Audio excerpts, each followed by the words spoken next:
Hello there, I'm Jason Turvey, the middle-aged revolutionary, and joining me in this inaugural recording is my friend and comrade Terry Eaton. Hi Terry, how are you? Hi, Jason. All right, mate. Good, good. Yeah, I'm all right. I'm okay. You?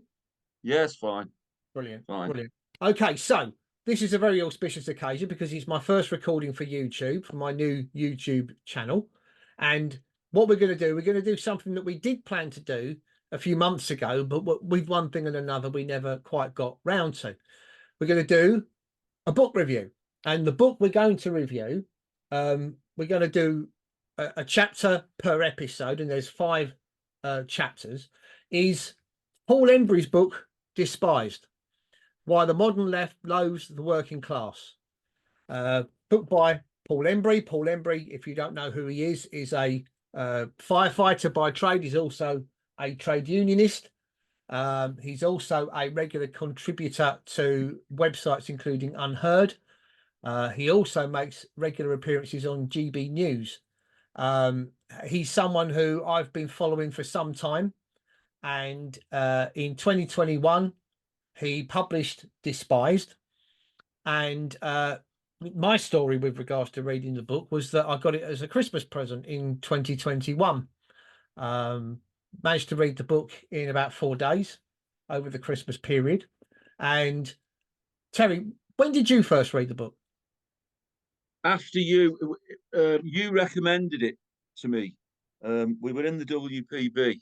I remember you saying about something in the lines of this could be a blueprint for, a future part election for.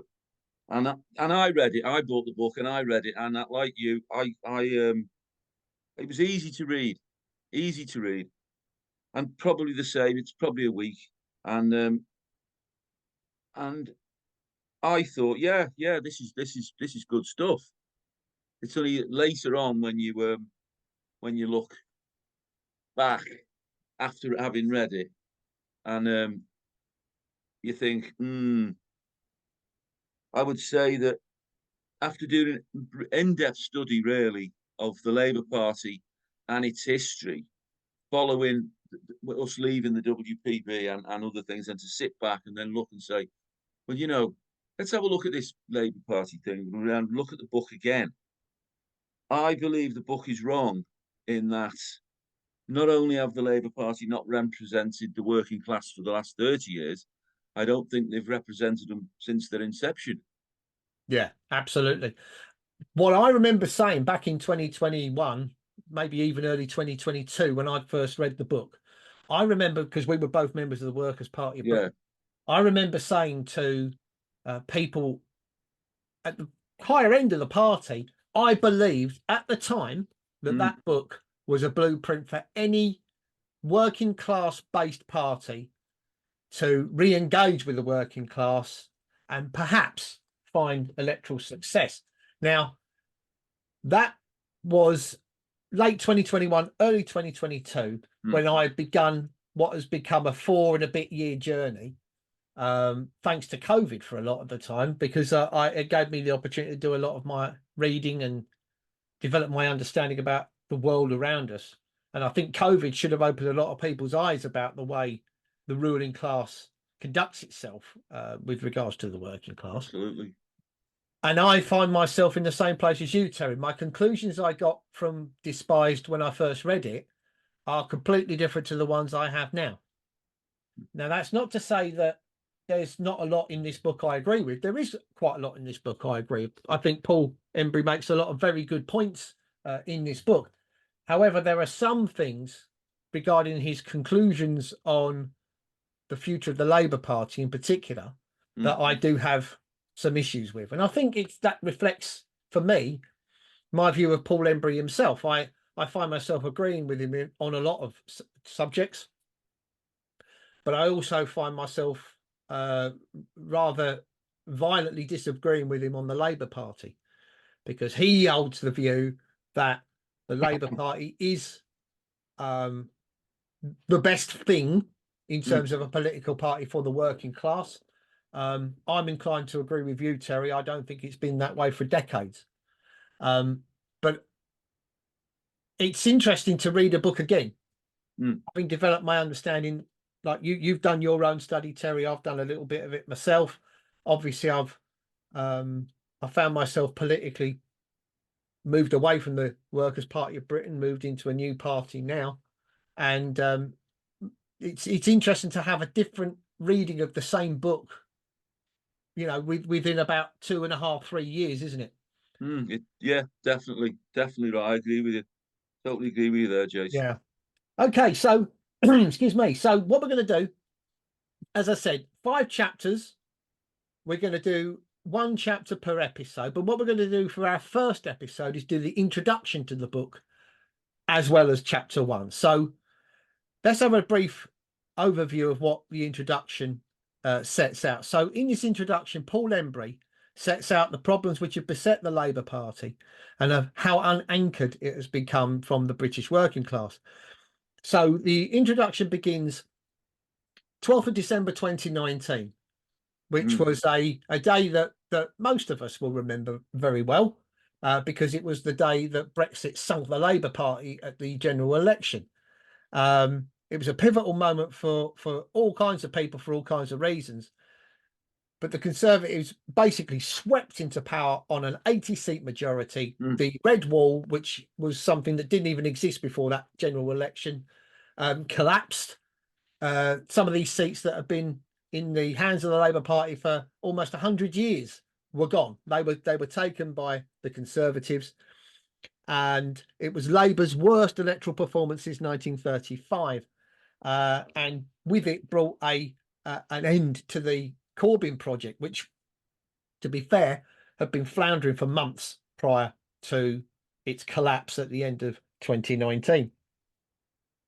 So he mentions in his introduction, doesn't he, that he tweeted in the week prior to the general election that Labour was facing a heavy defeat and the party needed to reflect on the reasons why. And he set out in the introduction some key reasons why he thinks that this chasm has developed between the working class of this country and the Labour Party and the Labour movement, because he uses the term Labour movement quite a lot, which I take to mean a congregation of the trade union movement, or at least the upper layer of the trade union movement, and the Labour Party. So he identifies 4 key problems. The first is the class composition of the Labour Party, the detachment of the Labour movement from the working class, that the Labour movement exists in a self-referential bubble where debate is stifled and complete compliance with a rigid set of beliefs is demanded. And finally, the collapse of large swathes of the Labour movement into bourgeois identity politics. Now, he doesn't use the term bourgeois; that's my term. But it's the transition from class consciousness to identity politics. So he closes the introduction with his own personal Labour movement credentials. He was born and grew up in a borough of London called Barking and Dagenham. Barking and Dagenham's a borough I know myself because I come from the adjoining borough, Havering, which is on the very eastern edge of Greater London. He then spends a couple of pages detailing what he believes to be his definition of the working class. We have well, he has mentioned what we're going to mention, but we think we've got the definitive definition of working class, which we'll come to in a moment.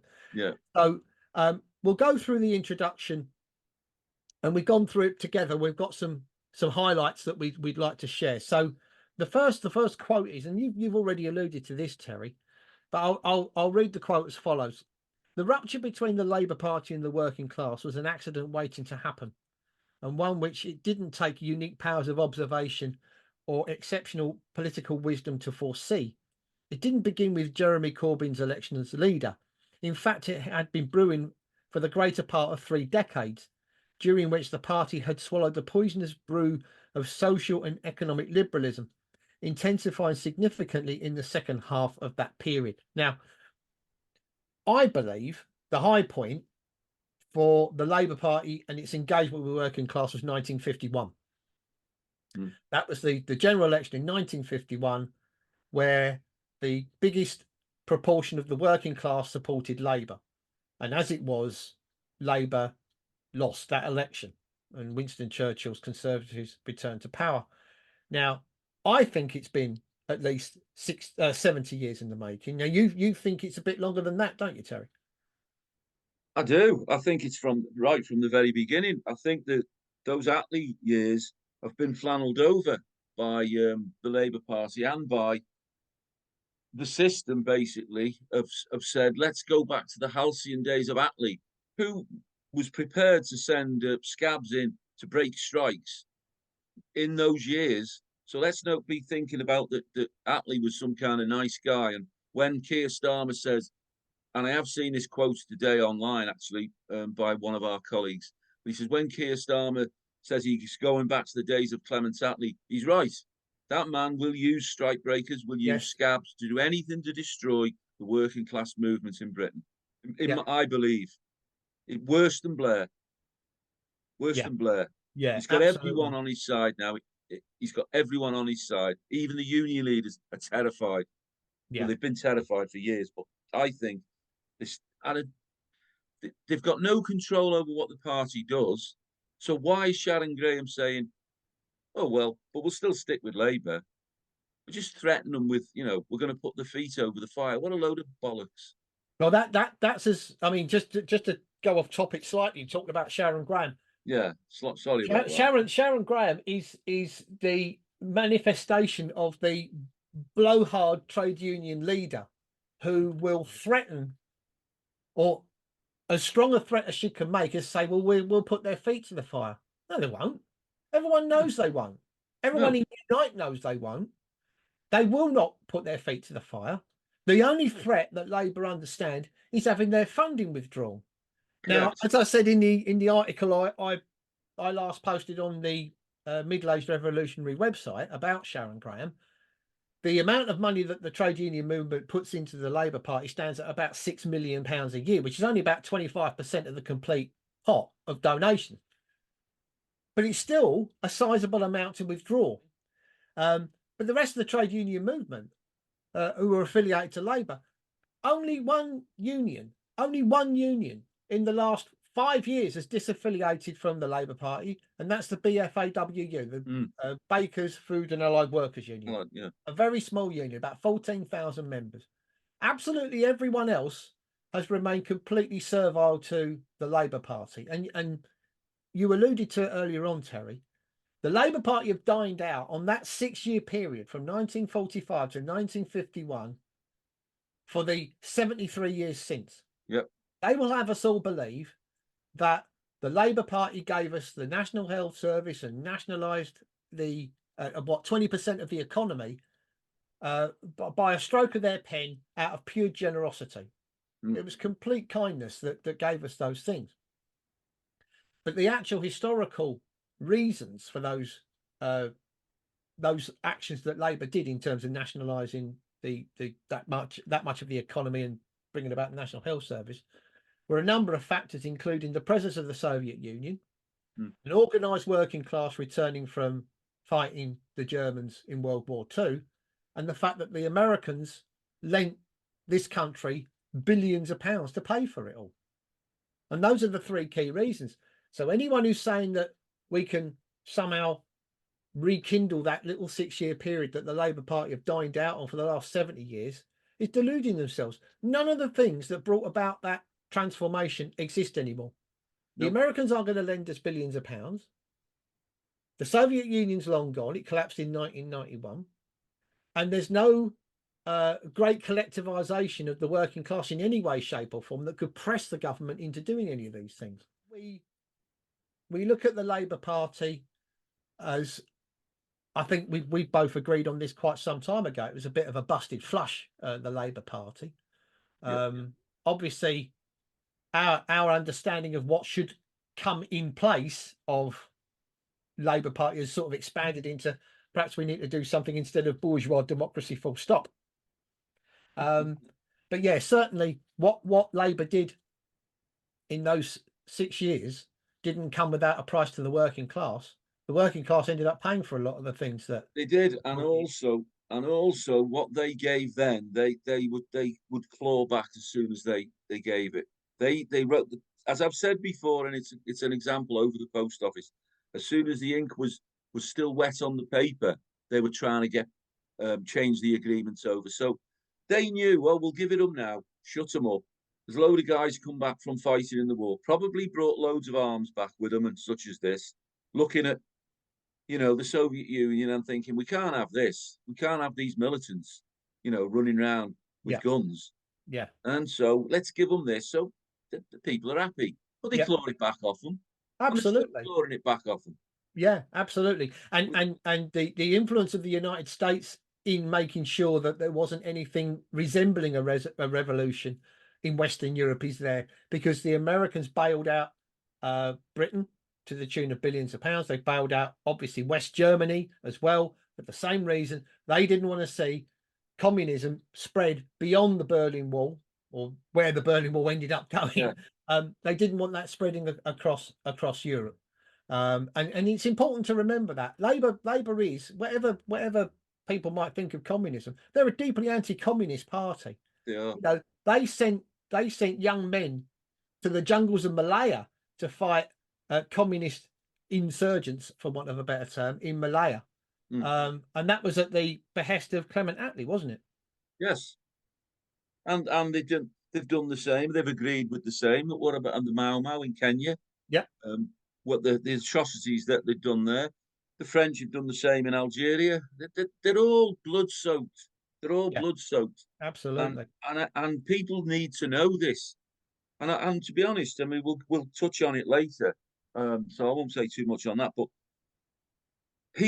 my eyes were opened, to be honest, after I had dreams when Corbyn was nominated for part, with the thought that the last chance, as maybe you did, and a lot of people of our generation, of our sort of persuasion, thought, well, this is the last chance. And his own party stabbed him in the back. And I know he was wishy-washy and it may not have worked, but someone in his position following those policies through, maybe a George Galloway, maybe a strong character like that, could have been successful. But it's just proved to me that no matter who they put up the front, up the top, if he doesn't kowtow to the ruling class and the way that they want it run, doesn't matter what the people say. That's become obvious to me. You're pointless voting Labour, Lib Dem, Green, Tory. Well, you wouldn't vote Tory anyway, but I won't vote Labour now or any of the others for that reason. Because they're all, to coin a common northern phrase, they all piss in the same pot. Yeah, absolutely. So we'll move on then. So because we'll work our way through the introduction, and another one. It was a very small highlight, but it did leap out at me because it did start my mind turning as to what this actually meant. And it was something that Paul Embery wrote himself. It was, "I am a democratic socialist," and I thought to myself, well, what the hell is that then? What the hell is a democratic socialist as opposed to, well, a socialist? Yeah. And as far as I'm concerned, a democratic socialist is a social democrat. It's just a play on words. It's dressing being a social democrat, which, to be fair, is a discredited political ethos. I think social democracy is not dead, but certainly moribund in 2024 in Britain and across. Well, I mean, Europe. Yeah, they tried it with the SDP. Yeah, exactly. When they broke away. Yeah. And I mean, on the other side, National Socialists, or not National Socialists, but what was it? Democratic Socialists. Well, you could twist that round to anything. Yeah, Both exactly. being the same. If you looked them up in the dictionary, I'd say, without reaching up now for a dictionary, that the meanings would be basically the same. Yeah. And in essence, it might sound to people who are watching this that we might be playing with semantics here. We're not. It's important to be clear about what social democracy actually is. Social democracy is maintaining the present system, but adorning certain socialist policies to it. And again, it goes back to the 1945 to 51 period. That was essentially social democracy. where a bit of the economy was nationalised, but workers didn't have control. So they were run still like they were businesses. I'm talking about the railways, I'm talking about the coal board, the steel and everything else. They were run like businesses, but where the government appointed the people that ran it. That really was the only difference between the private entities as they were and the nationalised entities that they became. And let's be clear, just to touch on the railways, because I've got a bit of knowledge about the railways. The railways had to be nationalised in 1945 or in the 1945 to 51 government because they were absolutely broke. They were broke. The model was done. They had it. They were going to go bust anyway. So they needed to be bailed out essentially by the government. You know, it was a welcome development that it happened, don't get me wrong. But it wasn't necessarily an act of benevolence on the part of the government. They saw what was happening. They saw that because they were obviously had been merged into these big companies like London North Eastern Railway, Southern Railway, and so on. And they were absolutely bankrupt. They weren't going to continue any longer. So they needed to be nationalised.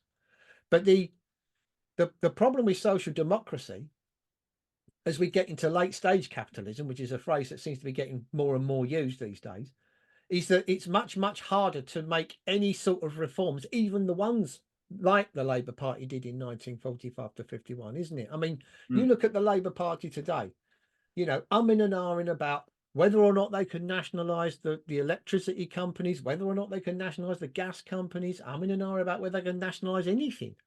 Even though, you know, we know that the water companies have been pumping raw sewage into our rivers and seas for years, and the water boards before them were doing it. Yeah. You know, and yet you ask Sir Keir Starmer or one of his cohorts on the shadow bench what they would do, and they would, we'll put their feet to the fire. They'll just use that phrase, won't they? What's your views on social democracy, Terry? Well, much the same as yours, but it's like, as I say, when social democrats broke away from the Labour Party because they could see that they weren't socialists, in my opinion. Who was it? Jenkins, Shirley Williams. The name escapes me. Owen, who is now Lord Owen. Yeah, David Owen, and David Owen, there was another guy. Yeah. No one ever remembers his name, does No, I know. It's the other bloke. Somebody will remind us. The other bloke, yeah. Them three and the other bloke. Now, they broke away and it was a disaster. But they were saying, we know one part of this. Are they thinking that the Labour Party then was that radical, that things were going to change, that we've got to break away and be this kind of democratic socialist or social democrat? It doesn't seem to me to matter. It was just a breakaway from the Labour Party, which was nothing to do with socialism. They didn't like the leader. They didn't like the policies at the time. So we'll break away. And they've done it time and again. Yeah. Haven't they? Yeah, that's right. I mean, the fundamental point that created the Social Democrats was its Labour Party's apparent move towards the left. They had Michael Foot as the leader. There had been debate going on for many years within the Labour Party about membership of the EEC, the European Economic Community, the predecessor to the European Union, and the party was very, very deeply split on the position of the EEC. Obviously, you had people like Barbara Castle and Peter Shaw and Tony Benn, who were very anti-EEC because they thought it was a surrender of sovereignty and democracy. And then you had people like David Owen and Roy Jenkins in particular, who were rabidly pro-EEC. And that brought about that split that created the Social Democratic Party. It was the Gang of Four. Yeah. As you say, it was David Owen, Shirley Williams, Roy Jenkins, and the other bloke. And the other guy. It absolutely, I mean, whatever we may think of Michael Foot now, there's no doubt that 83 election, Labour was sunk by the SDP because they tapped into, I'm not a believer in PMC theory, but it was the professional and managerial layer of the working class / middle class that the STP even picked up, and it split the Labour vote, and it meant that Labour had an absolutely terrible 83 general election, didn't it? Yes. But was. I still am of the view that if you're a social democrat, you're still pro-capitalist. Yeah. All you're worried about are the optics. You're worried about Yeah. how good capitalism looks or Yeah. bad capitalism Or looks. how you can make it look.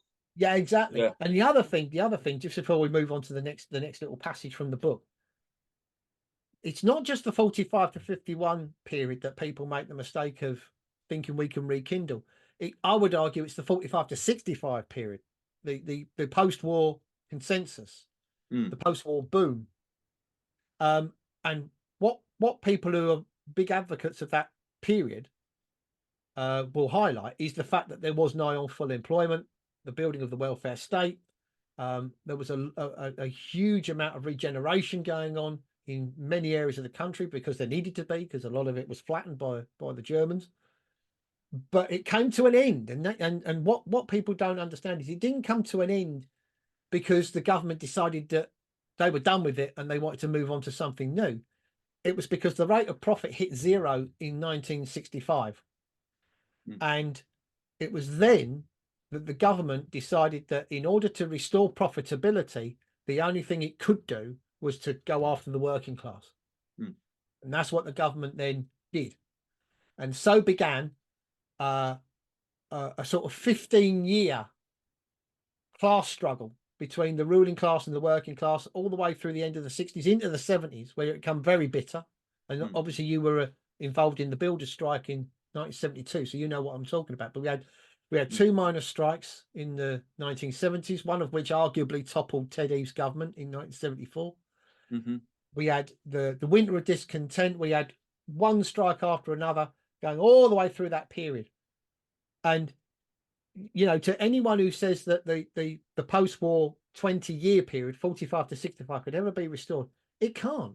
It can't. We just simply don't have the circumstances there to rekindle the full employment and the regeneration that we needed then, and we just can't do it now. Would you agree with that, John? Yeah, I do agree. I mean, you go back into the 70s, and after the building strike and it was settled, and then there was other strikes, car industry strikes. They started to come in, the oil workers, and then you're looking. I would say in my town that if you were in mid 70s and you were in your mid 20s, as I was, and you weren't working, it's because you didn't want to work. That you just not, or you were infirm or ill, but the majority of people who were okay worked, and we worked in some big factories, good money and all that, and that's what we got used to, highly unionized, and it did go on for that. And as gradually the class hierarchy look down and they say, hang on, these guys they're buying their own houses here, they're running cars, they've got they're both working, and all this caper. They're not happy that we're happy. They want to take it off you. So let's raise prices. Let's cause that much trouble. Let's cut wages. Let's bring in stupid things like pay plans of £6 a week or 3%, or then we've got the blooming lights going out for the 3-day week and all that caper. It just struck me that the Labour Party at that time, they could have shouted and bawled all they wanted to in Parliament, which they did. And I went to many marches, and that after Thatcher was elected, the TUC called marches all around the country against the Thatcher government. But it was all talk. It's like people say, you go to the march, okay, I think the first one was midweek, but most of them are on a Saturday or Sunday. They walk through parts of London that if they can afford to, they just shut the roads down for a bit. They're not stopping business. Businesses shut down for the weekend, sort of thing. Yeah. And I saw a decline then with the. I know we'll come on to it, but I saw a decline then with the quality of leadership. People were ready in the 70s. They were ready for a revolution, in my opinion, but they needed leadership. And probably the leader was Scargill and one or two others who were involved in the mine workers, but also there's a couple in the car workers, big Red Robbo and that we could have done it, in my view. Because I'm a trade union, so I would believe that. And they thought, we're stopping this. We're going to bring a raft of trade union laws in as soon as we're elected, and we're going to do it bit by bit. We're not going to bang them in. Oh, we're going to do them every 2 years, and we're going to suck the blood out the unions. And the unions didn't do that. Yeah, yeah, They had absolutely. marches and they moaned. The Labour Party didn't do that. Yeah, absolutely. I mean, let's be clear. I mean, go back to what you said right at the beginning about what the trade union leadership. We've got to be clear about this. There's a difference between the trade union leadership and the rank and file members. Correct. The trade union leadership, in my view, were probably glad to see Thatcher be elected in 1979, despite everything that they said, because for once they wanted a Tory government that could bring their memberships back into line. The trade union leadership in the 70s completely lost control of their own members. And when I say lost control, I mean that working class people led their own strikes. Yes, they did. They organised their own strikes. They agitated their own members and they brought their own members out on strikes. And the leaders couldn't stop them. And they wanted an end to that. They wanted an end to the days where they were being dragged out by their members. They wanted to lead trade unions in the tradition, or in the sense that you or I understand leading trade unions. You know, not all trade union leaders were people like Arthur Scargill. In fact, No. a lot of trade union leaders were right wingers. Correct. You know, and the last thing they wanted, you know, because obviously in the Labour government leading up to 1979, they tried to depress wage rises to 5%. It didn't work. It went completely wrong. The whole consensus that they tried to build with the TUC and the employers fell apart because the workers were seeing huge inflation.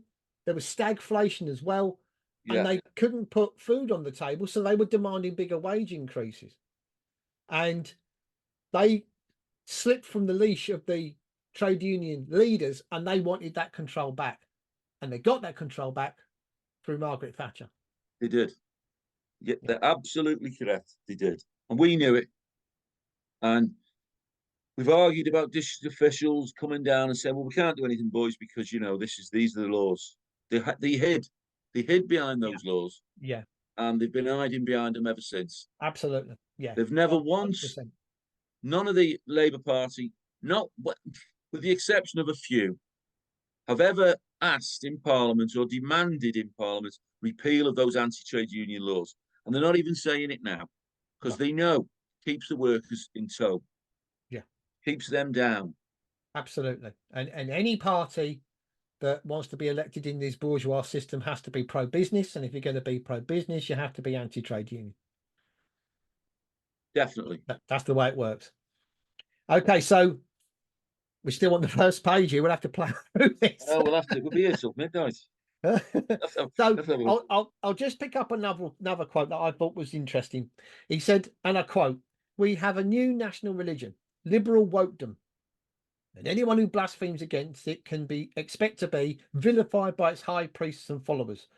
Those who hold positions of prominence or influence had better be especially careful, for they risk seeing their livelihoods or reputations destroyed if they dare express dissent," unquote.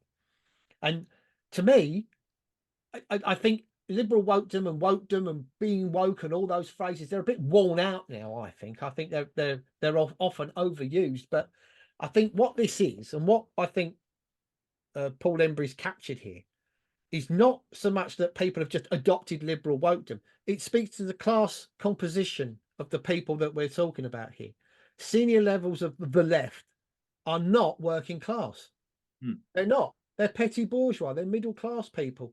You know, not to criticize anyone who's got a university education, but these are people from either upper working class or middle class backgrounds who've been university even educated.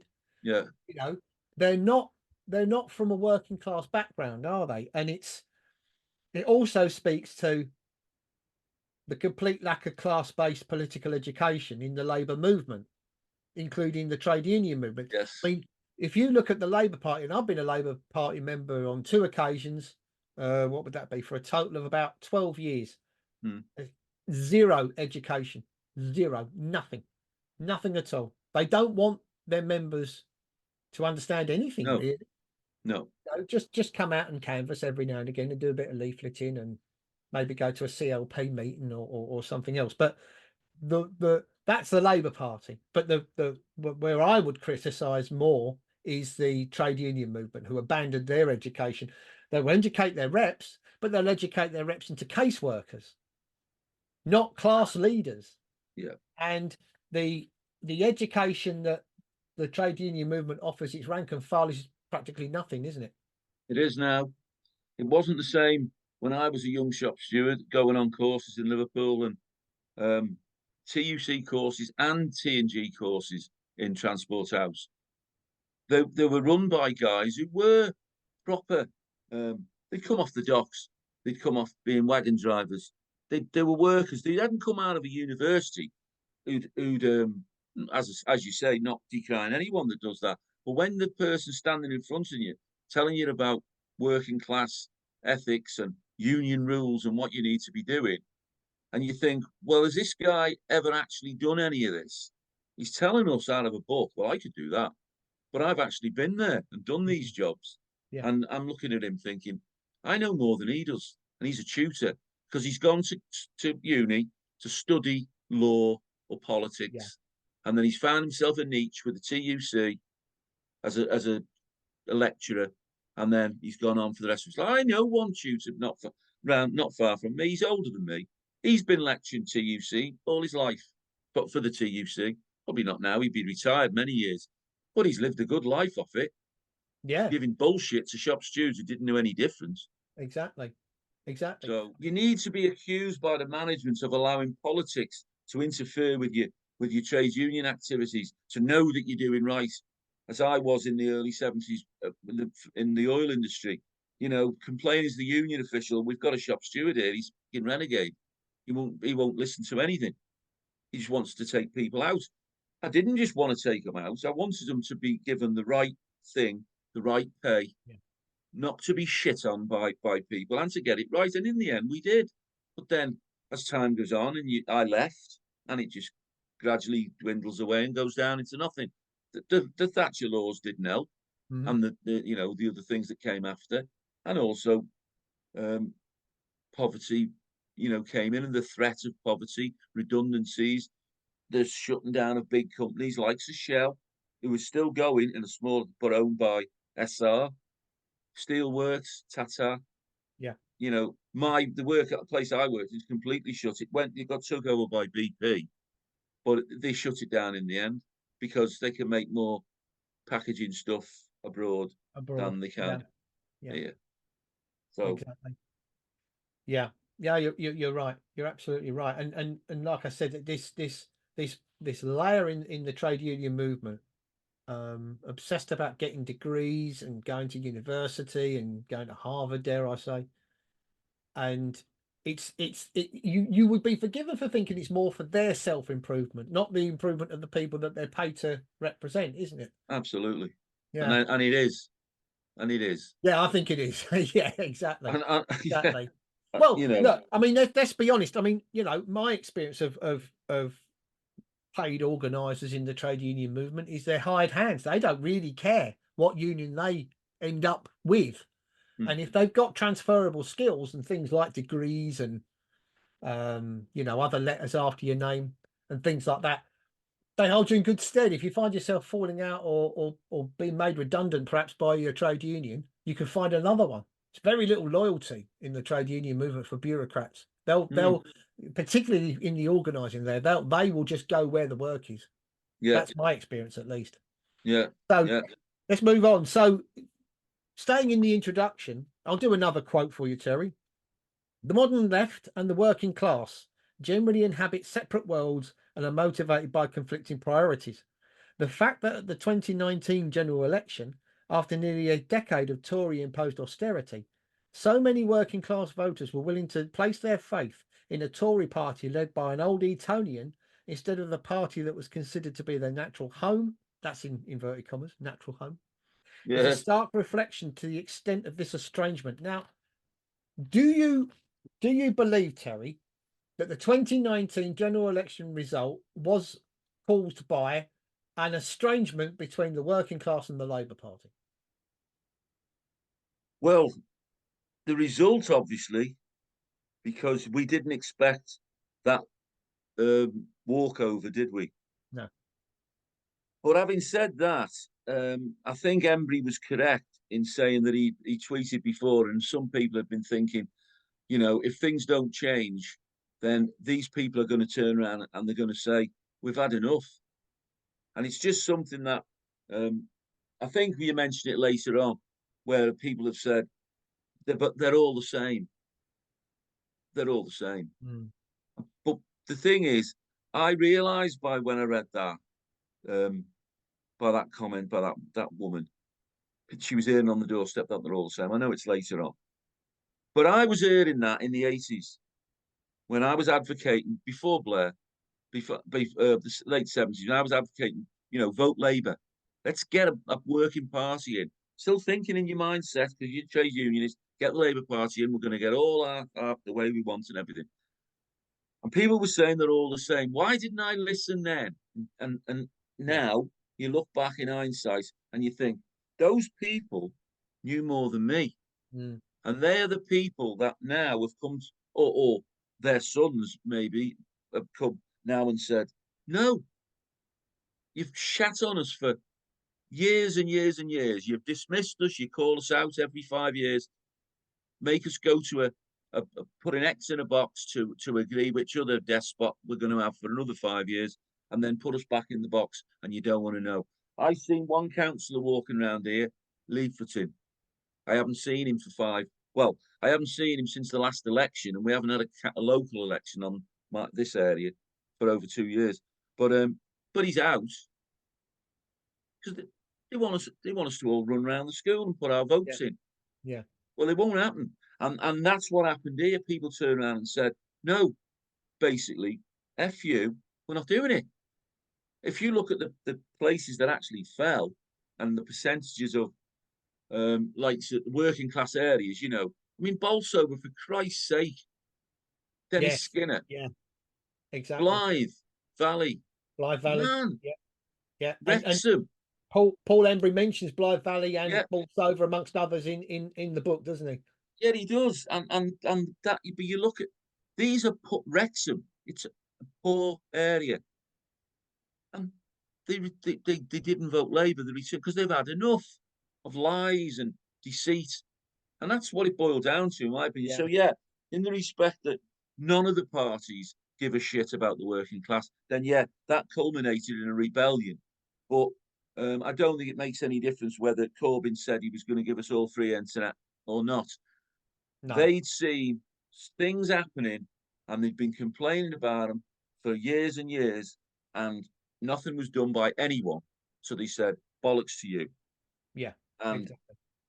Maybe use Brexit, or maybe some of them of my age who voted the first time round not to stay in and were defeated, will now look in 75 and now look and say, right, we've got a chance now to basically, I'll get my own back on these bastards. I've suffered under this European thing for all these years, and now, you know, I'm going to vote against it.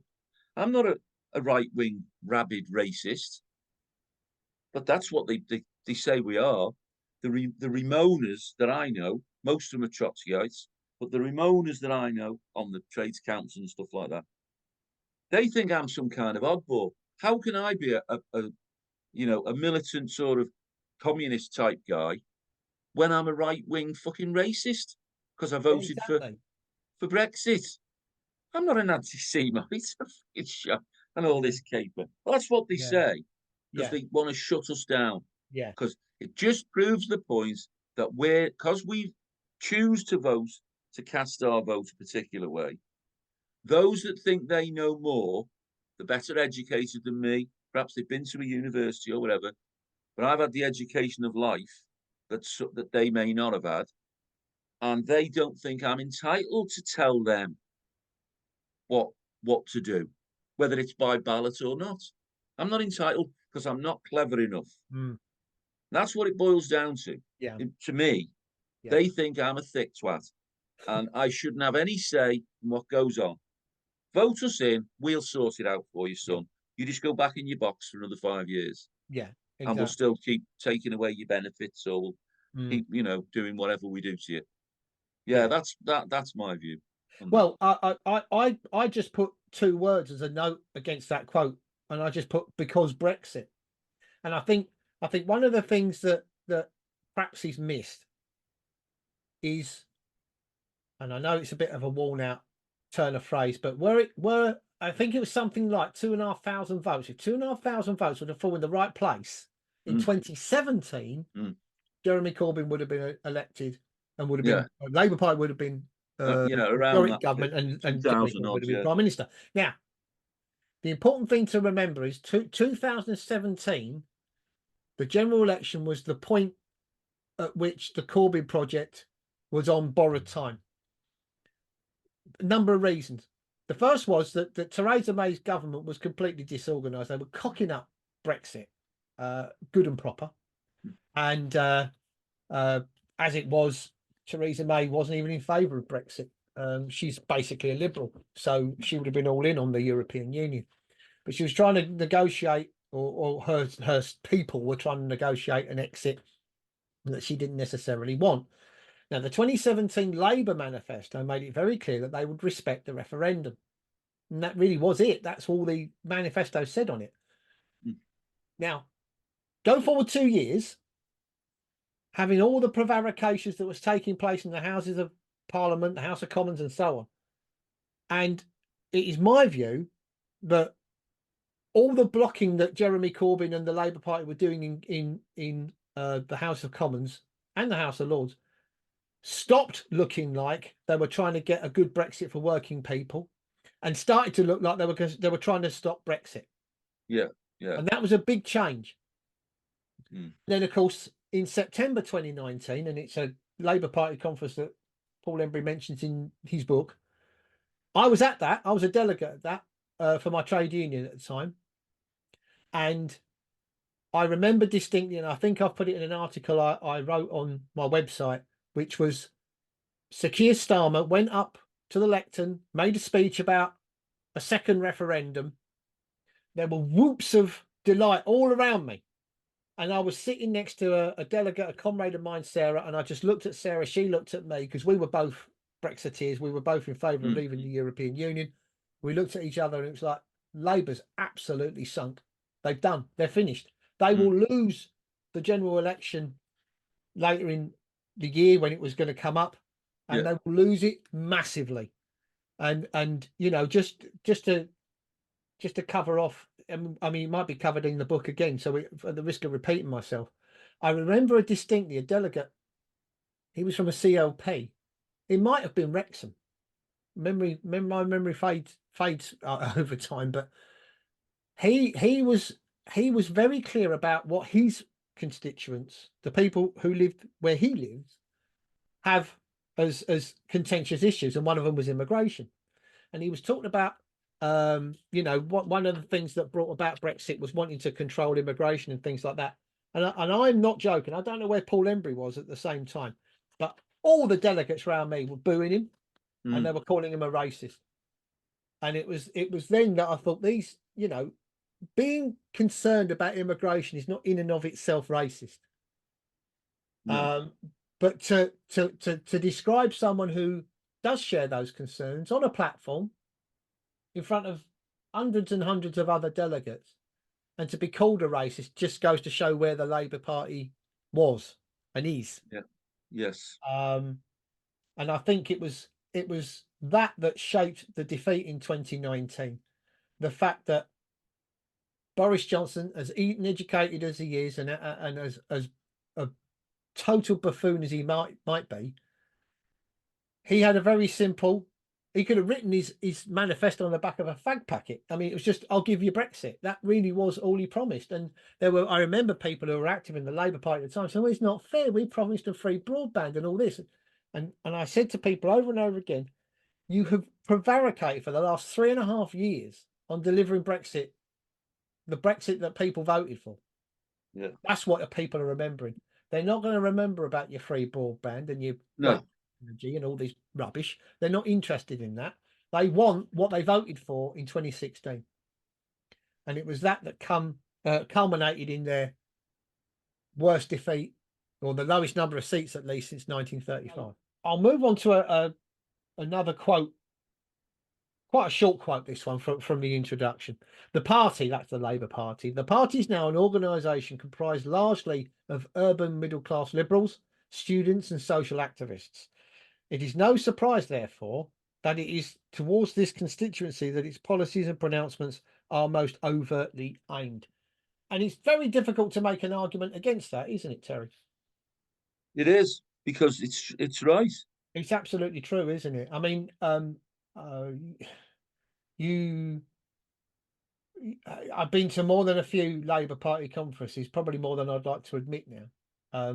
But it is predominantly middle class, perhaps upper working class, Labour aristocracy types that go to Labour Party conference. It's not, obviously that's not necessarily in and of itself a cross section of the entire party, but it's difficult to see where the working class are within the Labour Party. I mean, if there's any that are there on behalf of a trade union delegation, then yes, there might be some working class people amongst them, but it's a party that has unmoored itself from its former Labour Party roots a long time ago, and he's as Paul Embery says, middle class liberals, students, and social activists.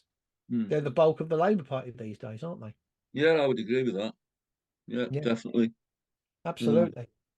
We'll move on to the next highlighted part of the introduction. So again, we're talking about the Labour Party, and I quote: "The Labour Party needs to combine the goal of creating a fairer and more egalitarian economy with a social programme that speaks to the instincts of millions of working class voters. It must rediscover a part of its history of which so many of its activists today are ignorant, the early Labour tradition that spoke to the patriotic and communitarian instincts of the working class and understood that we are social and parochial beings with a profound attachment to place and a desire to belong." And it strikes me, and I'm going to be slightly critical of Paul Embery here, it strikes me slightly ahistorical, because what was this early Labour tradition that Paul Embery mentions? It appears to me that Labour, from its earliest beginnings, was conceived to funnel working class people away from revolutionary communism, amongst other things, into dead ends like social democracy. Yeah, definitely. That's that's exactly what they do. And these other parties who, well, the other Communist Party who says vote Labour, well, why not vote for them? They're standing candidates. So, but yes, they definitely have. When I was I went to the Labour Party conference, Northwest. I was on a couple of times for the T&G. And we had a meeting at the night time, and we had a guy there. I'm not going to say he was an MEP for the Northwest on the Coat File, and he came out, and I asked him something about the area, because I lived at the time in Kirkham in Lancashire, and I asked him about this particular problem in this area, and he said, "We're here to enjoy ourselves, not to talk about politics." And I said, "Well, I know, but it's the Labour Party conference, Northwest." "Yeah, but that was today. Now we're here to enjoy ourselves." I said, "Oh, so it stops when you come out the door and you can't talk about it?" "Well, no," he says, "no, forget all that." And I thought, is that how it is? Is that because this was only I'd only been a couple of times and I've never been to the major conference, but only the Northwest a couple of times, and I'm involved with Labour Party people. And there's a few of them that I've met, and some of them, especially one, was involved with this anti-Semitic thing in Liverpool and screaming and shouting. And she was the deputy chair of the Northwest Labour Party, and she's a horror. And I looked at her and I thought, "What? You're not even on my wavelength. I don't even know what you mean or what you Yeah, stand for, and I don't know what these Labour politicians stand for, because they don't talk the same language as we do. no, They want to walk around some of these towns, you know, and they want to see the fucking poverty, not just talk about it. When I was a kid, a bank was something on the side of a river, or you went and put money in it. You didn't go and get food from it. yes, yeah, And that's a telling tale of society. That's both the fault of the Labour Party and the Tory. Well, the system. It's the It's the system, system. isn't it? Yeah, it's the system. Whoever's the face behind the desk, it's the system that allows that. Yeah, yeah, absolutely. I mean, it's the I'm gonna pick up on what you said about the patriotic and communitarian instincts of the working class. Um, Patriotic, yes, I think that's a fair assertion. I think the problem that Labour Party's got in 2024, but has had for a long time, is it can't do patriotism very well, can it? The Labour Party, and that's because it's middle class, and the middle class are arguably the least patriotic of the classes. You know, you've got Sir Keir Starmer giving speeches in what look like cupboards festooned with Union flags.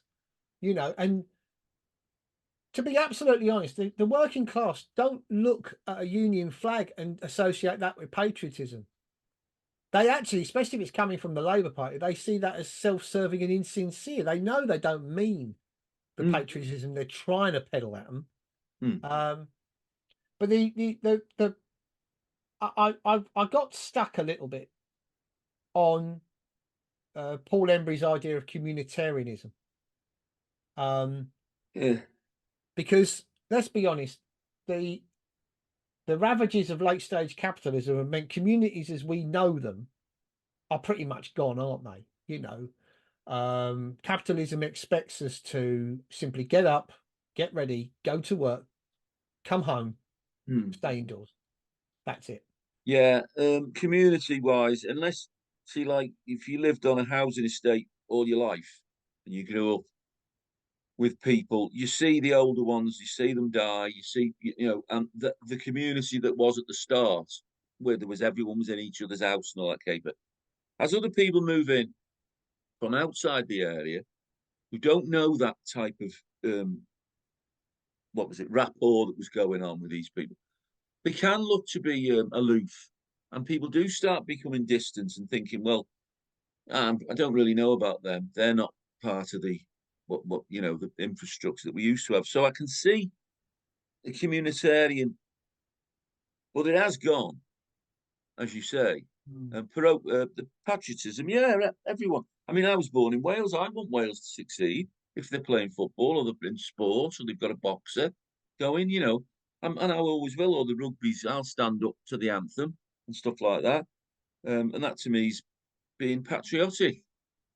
But and there's no difference being an Englishman being patriotic and waving the St George's flag. And as soon as he does that, he's an ally of Toby Robinson and he's a racist. Whereas the Welsh can walk around with a Welsh flag, the Scots can walk around with the Saltire, the Irishman can have, well, different for the Irish because they've got their own problem there with separatism. But they don't, the Welshmen don't get called racists, even though in parts of Wales they hate fucking English. Do you know what Yeah, I mean? yeah, Because that's historical. They've come in and bought holiday homes and from outside, and kids can't get houses, and that's the same on the south coast of Britain or holiday resorts. You know what I mean? So I yeah, can see that part of him. Yeah, communitarianism, instead of the working class are parochial, but you're right. Them days are sort of gone. You do go if you're fortunate to have a job. You do go to work. You do come home yeah, and you stay in your box and then you watch your TV and then you go out the same next day. But what they're doing that's very, to me, that's very dangerous, and they've been doing it for a few years. I don't think it's a joke when they're producing iPhones and games and stuff for kids, and you see them on them at 8 years of age. There's no kids play football out here where they used to when my lad was a kid. Um, and the guy had come round from the council say you can't play on here. What's the point in having grass then, mate? I used to say to him, yeah, if the yeah, kids can't play on it, you know. yeah. But it's there now. They don't play football on it No, because they're stuck in the house. People are terrified to let the kids out the site. It's it's the yeah, society, the fabric of society over the years yeah, for me has collapsed in a lot of ways, yeah. and you can't blame that on immigration. No, Them are no. the people that It's are a running the sign of a shit show. No, it's a sign of an atomized society, isn't it? I mean, Yes. you know, I mean, to talk about communities, the only time you'll hear the word community used is to collectivize people who don't even live as a community. So, for instance, they'll use the phrase the Muslim community, Yes. implying that every Muslim knows every other Muslim by name, Exactly. you know, or the LGBTQ plus community, Oh, which implies that every LGBTQ plus person knows every other LGBTQ plus person, and so on. That's the only time you ever hear the word community applied these days, isn't it? It's well, it's actually for people who aren't in a this community. is yeah. Yeah, We don't want to be. I've yeah, worked with guys on the buildings from all over the country, and some of in cases from as far apart as Jamaica. Um, they're just workers, man. yes, yeah, Workers. exactly. We and that's it. They're Yeah, doing a job of work. Everyone's got to exactly, live. exactly. But they don't sit there. They try and force down us. It's the fault of immigrants why you're in this predicament. Why it's the fault of immigrants then they shut half the factories down Ellesmere Port when we didn't have an immigration problem. We still haven't got one, in No, fairness. I mean, there is an input of people because there's a lot of wars going around that we've caused. So you are seeing people from different lands who weren't there before. But they're not going to been overwhelmed by foreign people. You know, it's their fault, the system's fault for allowing yeah, the destruction of the fabric of society. yeah, absolutely. Yeah, yeah. I'll well, it's one of my favorite Karl Marx quotes. It's from the Communist Manifesto. All that is solid melts into air, all that is Yes. sacred is profaned. And it's true as it's ever been, probably more true. Yeah, And speaking that's of that's a good uh, segue there, isn't a it? good segue, we'll go into our next quote from the introduction. So this is about the definition of the working class, and I hope Mm, that whoever's watching this video will be very pleased with our elegant definition of working class. So many on the left argue, this is a quote from the book, many on the left argue that it covers all those who are forced to sell their labour in return for a wage. And Engels, Friedrich Engels, who's the co-writer of the Communist Manifesto, wrote in the companion volume, if you like, the I think it precedes the Principles of Communism, or precedes the Communist Manifesto, the Principles of Communism. He describes the working class as the proletariat is that class in society which lives entirely from the sale of its labour and does not draw profit from any kind of capital, whose weal and woe, whose life and death, whose sole existence depends on the demand for labour, hence on the changing state of business, on the vagaries of unbridled competition. And I've put that's good enough for me, and any other definition of working class which does not include Engels' definition is wrong. amen.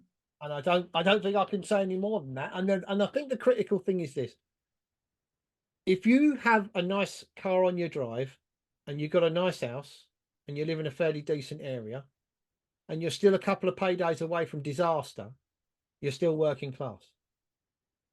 That's it. Yep. I mean, if you'd asked me a couple of years ago, how would you have defined working class, or how would someone identify for themselves if they were working class? I would have said, were you locked down? Did you have to go to work during lockdown? Because if you did, the chances are you're probably working class. There are some exceptions, of course. I'm thinking of um, some well-paid doctors and surgeons and so on, who may be middle class, but on the whole, if you were not locked down, if you had to continue to empty bins or sweep streets or put fires out or drive ambulances and things like that, the chances are you're working class. But I think Engels' definition of working class, taken from Principles of Communism, pretty much sums it up. I agree. That's good. And we'll go on that basis going forward, because obviously there are some chancellors who seem to think that there's other ways you can define the working class. But in simple terms, if you have to sell your labour to live and you have no other means of subsistence, then you're working class, Yeah. regardless of the trappings that are around you. Yeah. Yeah. Or what you think. Or what you think. Yeah, well, that's the other thing. Yeah. Okay, so we'll move on then, because we're coming towards the end of the introduction now. There's a common thread, and I quote, there is a common thread running through much of this working class, one that is patriotic, oftenly socially conservative, communitarian, that word again, rooted, and which places a high value on family, place, social solidarity, and cultural stability. Now, let's have a look at ourselves, Terry. I live about 35 miles from the place I was born, and I'm now 50. And this is the furthest I've lived from the place I was born. Now, you're working class too, and you've lived both ends of the country, haven't you? No, well, not as, yes, in fact, I have. If Yeah. you're going to talk about the short period I lived in Portsmouth, um, but yeah, but the daft part about it is when we moved here, when I met my second wife, and we lived in Lancashire for 8 years, and then we had Lewis, and we moved back. I've moved back to a council house on the very same estate that when my father and mother brought me to Ellesmere Port from Wales, this was the estate, but further down, that they gave us a council house. We lived in a caravan for a bit because my dad Right. worked on the buildings, but they were just housing. They put caravans for all building workers. We were building Ellesmere Port. We were building the hotel, the Shell, and so they put loads of caravans for them, and then built houses, and we all got moved in, and that's how we ended up. So I probably live 10 minutes walk from the house that I before I went to school lived in. Right. That's where I live now. Okay. And it's a big council estate, but it's not the biggest in the world. It's all right. But it just goes to show you, right, as you go a circle. I only lived Yes. down south because I left home when I was very young, and I worked on a fairground. So, which was interesting for 9 months, and then I came home and got back to reality and got a job, or a proper job, if my dad would say, get a proper job. you know. But yeah, so yeah, Yeah, I was just wondering. I mean, obviously, as someone who did have a brief spell on the south coast, I mean, how much of what Paul has just said there is true? You know, patriotic, often socially conservative, communitarian. Again, I struggle a little bit with the principle of communitarianism. Not as a principle. I just wonder. I wonder how it manifests itself in working class people, and I wonder if it really exists anymore. Um, well, Rooted, from which my places view, a high value on family, place, social solidarity, and cultural stability. yeah, well, that's the thing. So, um, I think the working class do place a high value on family. Hmm. I'm not sure about place because you can be anywhere and you're not too far these days from communicating with your family. It was different when I was young. There wasn't texts, there wasn't mobile phones. You were out. You were out. Um, Social solidarity. Not sure really what he means by that, unless it means you're all together in it and you all agree. But that doesn't ring true with me because everyone's got their own views. And cultural stability. Now, by cult, does he mean we all like to live with our own kind, if you like, our own type of people? I don't think he word it like that, maybe. Um, but I think he does mention at several points during the whole book about um, the unsettling effect that changes in the demographic, shall we say, can have Yeah, on community. Whether or not one agrees with that, we can debate that maybe later in this episode or maybe in a future one. But um, yes, well, yeah, cultural stability. So it's a. it's I a mean, bit of no, I mean, I would say that working class people do put a high value on family and place. I think well, let's be honest, because if you have a sense of belonging to the place where you're from, then you're obviously going to have a vested interest in its future, and I know, and Paul Embery will obviously know as well. I know the area, the borough of Barking and Dagenham, where he comes from. Mm. Now that had one of the biggest, in fact, I think it was the biggest demographic change over a 20-year period of anywhere in the country. And one of the main reasons I think that happened was the running down of the Ford's works, because when I was growing up, you either knew someone or knew someone who was related to someone who worked at Ford's. Yeah. It employed that many people in the area that I grew up. You know, everyone who lived around my way owned a Ford. Yeah. Because people just recognised the fact that they were built down the road in Dagenham as there's some sort of loyalty to the area by buying a Ford. You know, even though it was an American firm. So yes, I do get what happened in the Barking and Dagenham area was that Ford's started to wind down. I think it turned into a diesel engine plant after it stopped building cars. So it used to build diesel engines for transit vans. And as people who worked there lost their jobs, and as it started to run down, they left the area. You know, they moved out into Essex. And the people that came in behind them and bought their houses from them were people from different communities to the one that was there before, and so the whole demographic had changed. Now I'm not sitting here saying whether or not that's a bad thing or a good thing. I'm just saying it's a fact. That's what happened, and you know, I'm struggling to think of anything that could have been done to stop that change from happening, if anyone indeed wanted that change to not happen, that would have been avoided had Ford's not closed down, because I think that was the catalyst for it. Yeah. You know, the single biggest employer in the entire area had gone, and there was very little work in Barking and Dagenham once that had gone. And of course, remember, like with any car plant, it's not just the car plant; it's the surrounding little businesses that supply them as subsidiaries well. and all that. Yeah, exactly.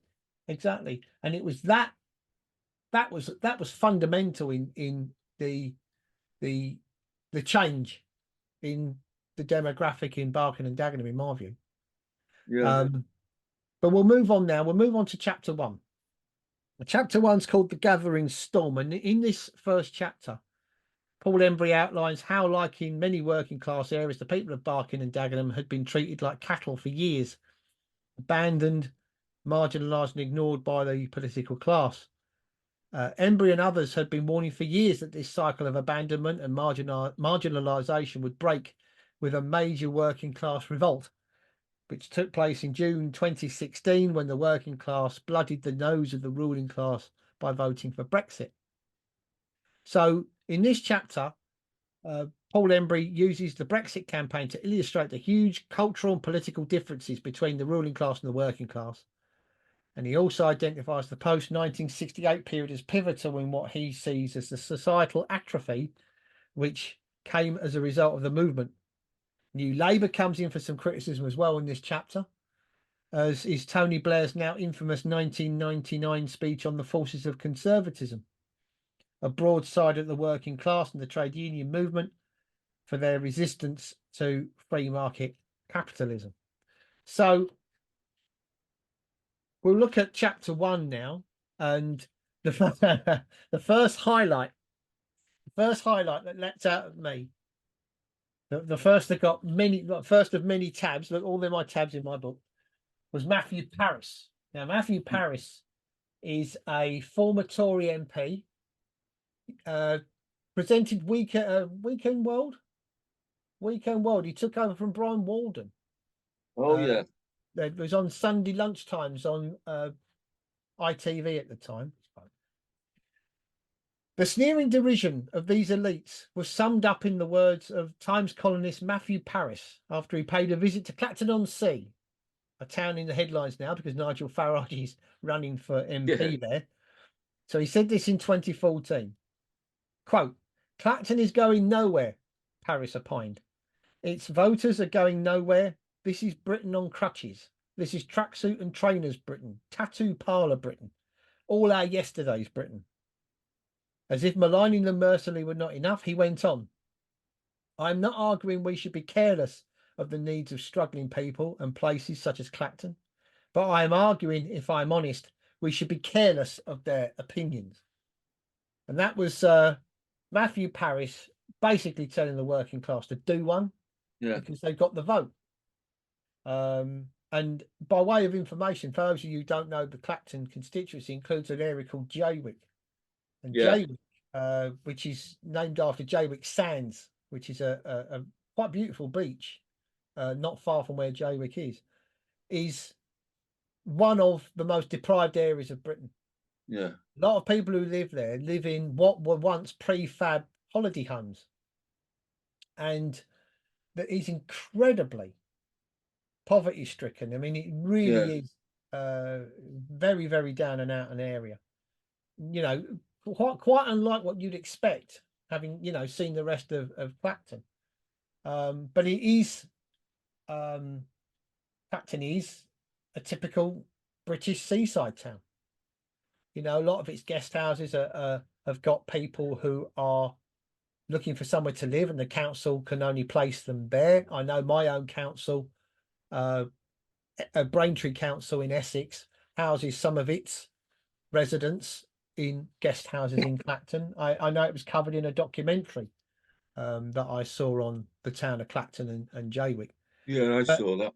What must a reader think about Matthew Parris, who, let's be honest, is a rotten reactionary, about the people of Clacton? I would think that Matthew Parris thinks they're scum. Yeah. Because they don't conform to his standards. And the reason they don't is because of the likes of him's fault for not stopping this in the first place. Because they don't need to live like I've seen the documentaries on Jaywick. It's horrific. The people have built a community that they're trying to stick together as best they can. Yeah. And they are getting some help. There are some good, they've got councillors and that on the town council, whatever, that probably try the best. But if you're not getting help from outside, how are they ever going to improve the area? Yeah. And for him to turn around and say, as he said, tracksuit and trainers Britain, tattoo parlour Britain, all our yesterday's Britain. Well, that's how some people do, tracksuit and trainers. There are tattoo parlours. It costs you an arm and a leg to get one. Yeah, but they're everywhere. That doesn't make Britain a scumhole. It's them people that have allowed these places to be deprived and to fall into depravity, if you like. No, sorry, wrong word. Depredation. That I don't. They've caused it, and then they criticise the same people that they allowed to fall into this situation. They criticise them as not being British. No. Yeah. I think Matthew Parris should be taken out and probably out. I best not say. Yeah. Well, I mean, let's talk about. I mean, I don't want to make this all Clacton centric, of course, but I do know Clacton. I used to go there when I was a child. It's not actually that far in a car from where I live now, but it's not untypical of a seaside town in that it's how can I best describe this? It is isolated, it is neglected, and it feels abandoned. And that is a dangerous combination with a general election weeks away to have a community that feel completely abandoned by those that they trust. Whether they should trust them or not, we can debate some other time, but those that they trust to run things in their best interests. When you give people a vote, be it every 5 years, 2 years, whatever it is, and you abandon them to the extent that they've been abandoned, then they may vote for people you don't like. And that's an unnecessary, that's an unfortunate consequence of giving people only a vote and no other say in the way things are done, just a vote every few years, and then just leaving them to rot, which is what's happened in Clacton. Yeah, till the next election. Until the next election. Yeah. I mean, in fact, actually, what you were saying about Jaywick, I don't think it's necessarily what Paul Embery had in mind, but it is an example of that working class spirit that he mentioned in the introduction, isn't it? Because, you know, he's got this they've got this sense of place, social solidarity and cultural stability, because without that they've got nothing. Mm. You know, they've got absolutely nothing. Yeah. So perhaps Jaywick was the nailed on example of that. But staying with Matthew Paris, he expressed openly what many of it. This is a quote from the book. Paris expressed openly what many of his chattering class political and media chums believed privately. The people of Clapton and communities like it were trash and were not worth listening to. And it's difficult to read Matthew Paris's words and come to any other conclusion, is it? No, that's the conclusion. That's what he thinks, and that's what a lot of the likes of him think.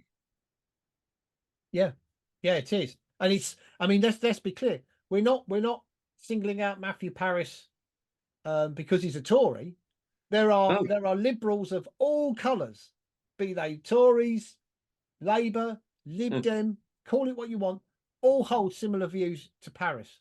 It's Yes. just that Paris wrote in the Times what he said about working class people. Other people would say at dinner parties, other people would say, you know, in quite polite society, if you like. Yeah. But Paris is not an outlier. He is part of a privileged layer, middle class, I would say, middle class layer that despises working class people for what they are. Yes. So we'll move on, and I'll quote again from the book. But the greater part of that historical alliance had always been the working class element. He's talking about the alliance between the working class and the middle class in the Labour Party. Those who toil for a living, the men and women of Britain's industrial heartlands, the workers and trade unionists employed in the shipyards, mines, steelworks, factories and offices of the nation, the families of moderate means living in council properties or occasionally fortunate enough to own their own modest homes. These millions, proud of their working class heritage and imbued with a deep affinity for place and tradition, were the party's core vote, its base, its raison d'etre. Now, Terry, how strong do you think this alliance was? Because, you know, it could be argued that the vast majority of working class people who affiliated with the Labour Party did so mainly because of their association with their own trade unions rather than Yeah. anything else. Yeah. It's historical, probably, and in my case, I would imagine. Well, yeah, it would be. Your parents voted Tory. Oh, sorry. Oh, Jesus. Your parents voted Labour. And so when you're coming up to have your vote, you'd obviously say to your dad, well, what do you vote? Well, you vote what you want, son, but we all vote Labour. So you vote Labour. And then Labour's portrayed by the unions. This is the party of the working man. You look at yourself as a working man. You work. So that must be my party. You don't want them over there because they're for the people that don't work, the Tories. Yeah. So you do relate to them that way. So in that way, there is an alliance to them. It's historical. It goes through your life, and it's only people like you and me and others that look back and go, "Well, hang on, actually, that's a load of bollocks."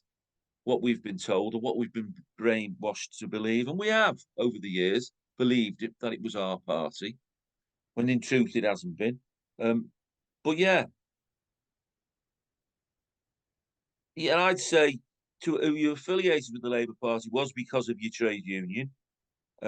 Most people wouldn't have even known that they were paying the political levy um, unless they were told that Yeah. part of their union fees went to the Labour Party, and but they didn't look at the leaders and say, "Well, he's a great guy." They just knew that Labour was better than Tory, or that's what they thought. Mm. And I think that's all it is. It's Yeah. no, you know, it proved the point over, didn't it, over Brexit and then the great election where Boris Johnson just battered them into defeat, and we'd had austerity, and the man's a clown. Yeah. and he still And they got still elected. voted for him. Yeah, exactly. And Exactly. so, gone are the days, or in those towns' cases, it's different. My town's slightly different, but gone are those days when you could put Coco the Clown on the end of the street with a red rosette and people would vote for him. I mean, I've said that about my town with my MP. But in fairness to him, he's not in the Labour Friends of Israel. He doesn't get involved with all that. He does do a lot of work for the town. People like him. But I say to him, but to vote for him is voting for the Labour Party. So, so I have no allegiance to them now. But historically, yeah, people would have had, and as well through the trade union. Because the union leaders would tell you, Labour's the party. They're still telling you now. Yeah. Labour is the party of the working man. Yeah. Well, what they say now is Labour is a party of working people, because they daren't use the phrase The working Labour Party class. say that, yeah.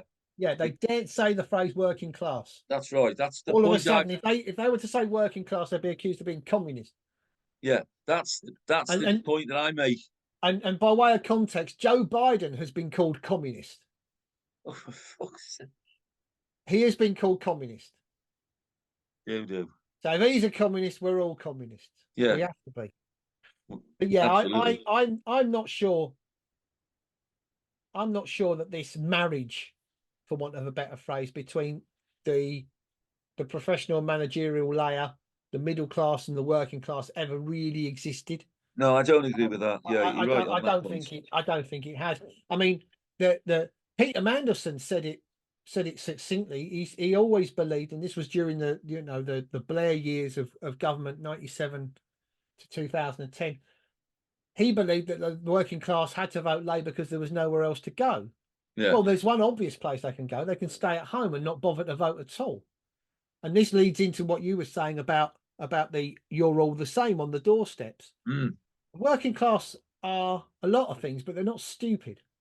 And working class people know, like they did with Brexit, they knew when they were being mugged off by their ruling class.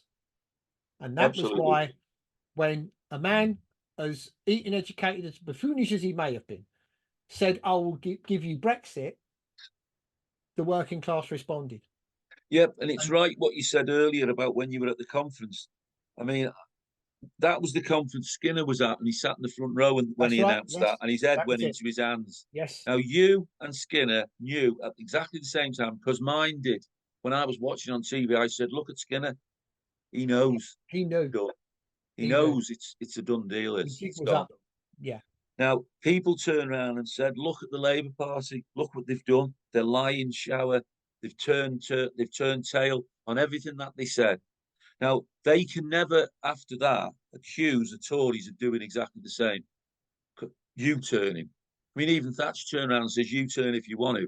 The lady's not for turning. Yeah. Now, she was an adamant, stuck in the mud bitch, but, you can understand that she wasn't going to change her mind.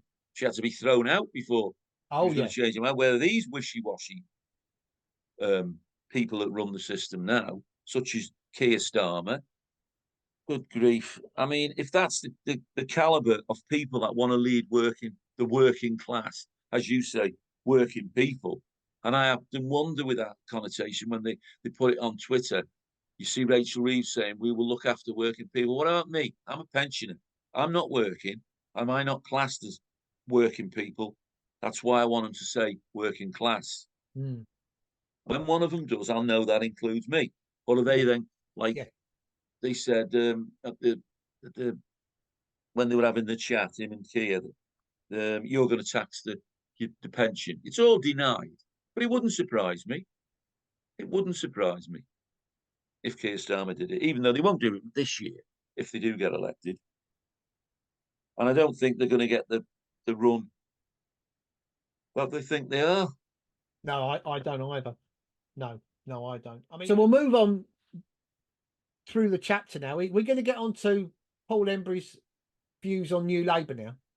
And I'll quote again from the book. New Labour did little to challenge Thatcherite orthodoxy, and indeed came to adopt many of the precepts of monetarist economics that had been the hallmark of Margaret Thatcher's reign. This meant forswearing any sort of radical economic programme or overt preference towards government intervention in the economy, and in their place, broadly accepting a framework centred on lighter touch government, rolling back the frontiers of the state and allowing the market to dominate. So, right. New Labour did little to challenge Thatcherite orthodoxy because it was Thatcherite orthodoxy. Yeah, I go along with that. Simple terms. It just was the continuation of Thatcherism. Yeah. Whatever Thatcherism is. I mean, whatever Thatcherite orthodoxy is, you're right. well, I would say one of the mistakes that people make when they look at the period from 79 onwards, and in America from 1980 onwards, when Ronald Reagan became president, was they call that the neoliberal period because they tried to distinguish that from the capitalist period that preceded it. But the long and the short of it is that everything that went on before 79 and 80 continued beyond it as well. Yeah. You know, Ronald Reagan made that speech, and I made mention of it when we did that Workers' Party trade union thing a couple of years back, where Ronald Reagan talked about the government being the problem. The government stood in the way of markets, free markets making maximum profit. But the truth of the fact is that the while he talked about rolling back the state, it never happened. It never happened because it can't happen. You know, remember Ronald Reagan intervened to sack all the air traffic controllers. Well, in chains, didn't he? Yeah, exactly. Margaret Thatcher arranged the entire energy system around taking on the miners in 84 and 85. She had important power stations converted to oil. She had coal stockpiled all over the place. She prepared for a full-on fight with the miners. Now, a free market capitalist would argue the state should have nothing to do with things like that. It should be a discussion and an argument purely between British Coal and the National Union of Mine Workers. But the state intervened anyway.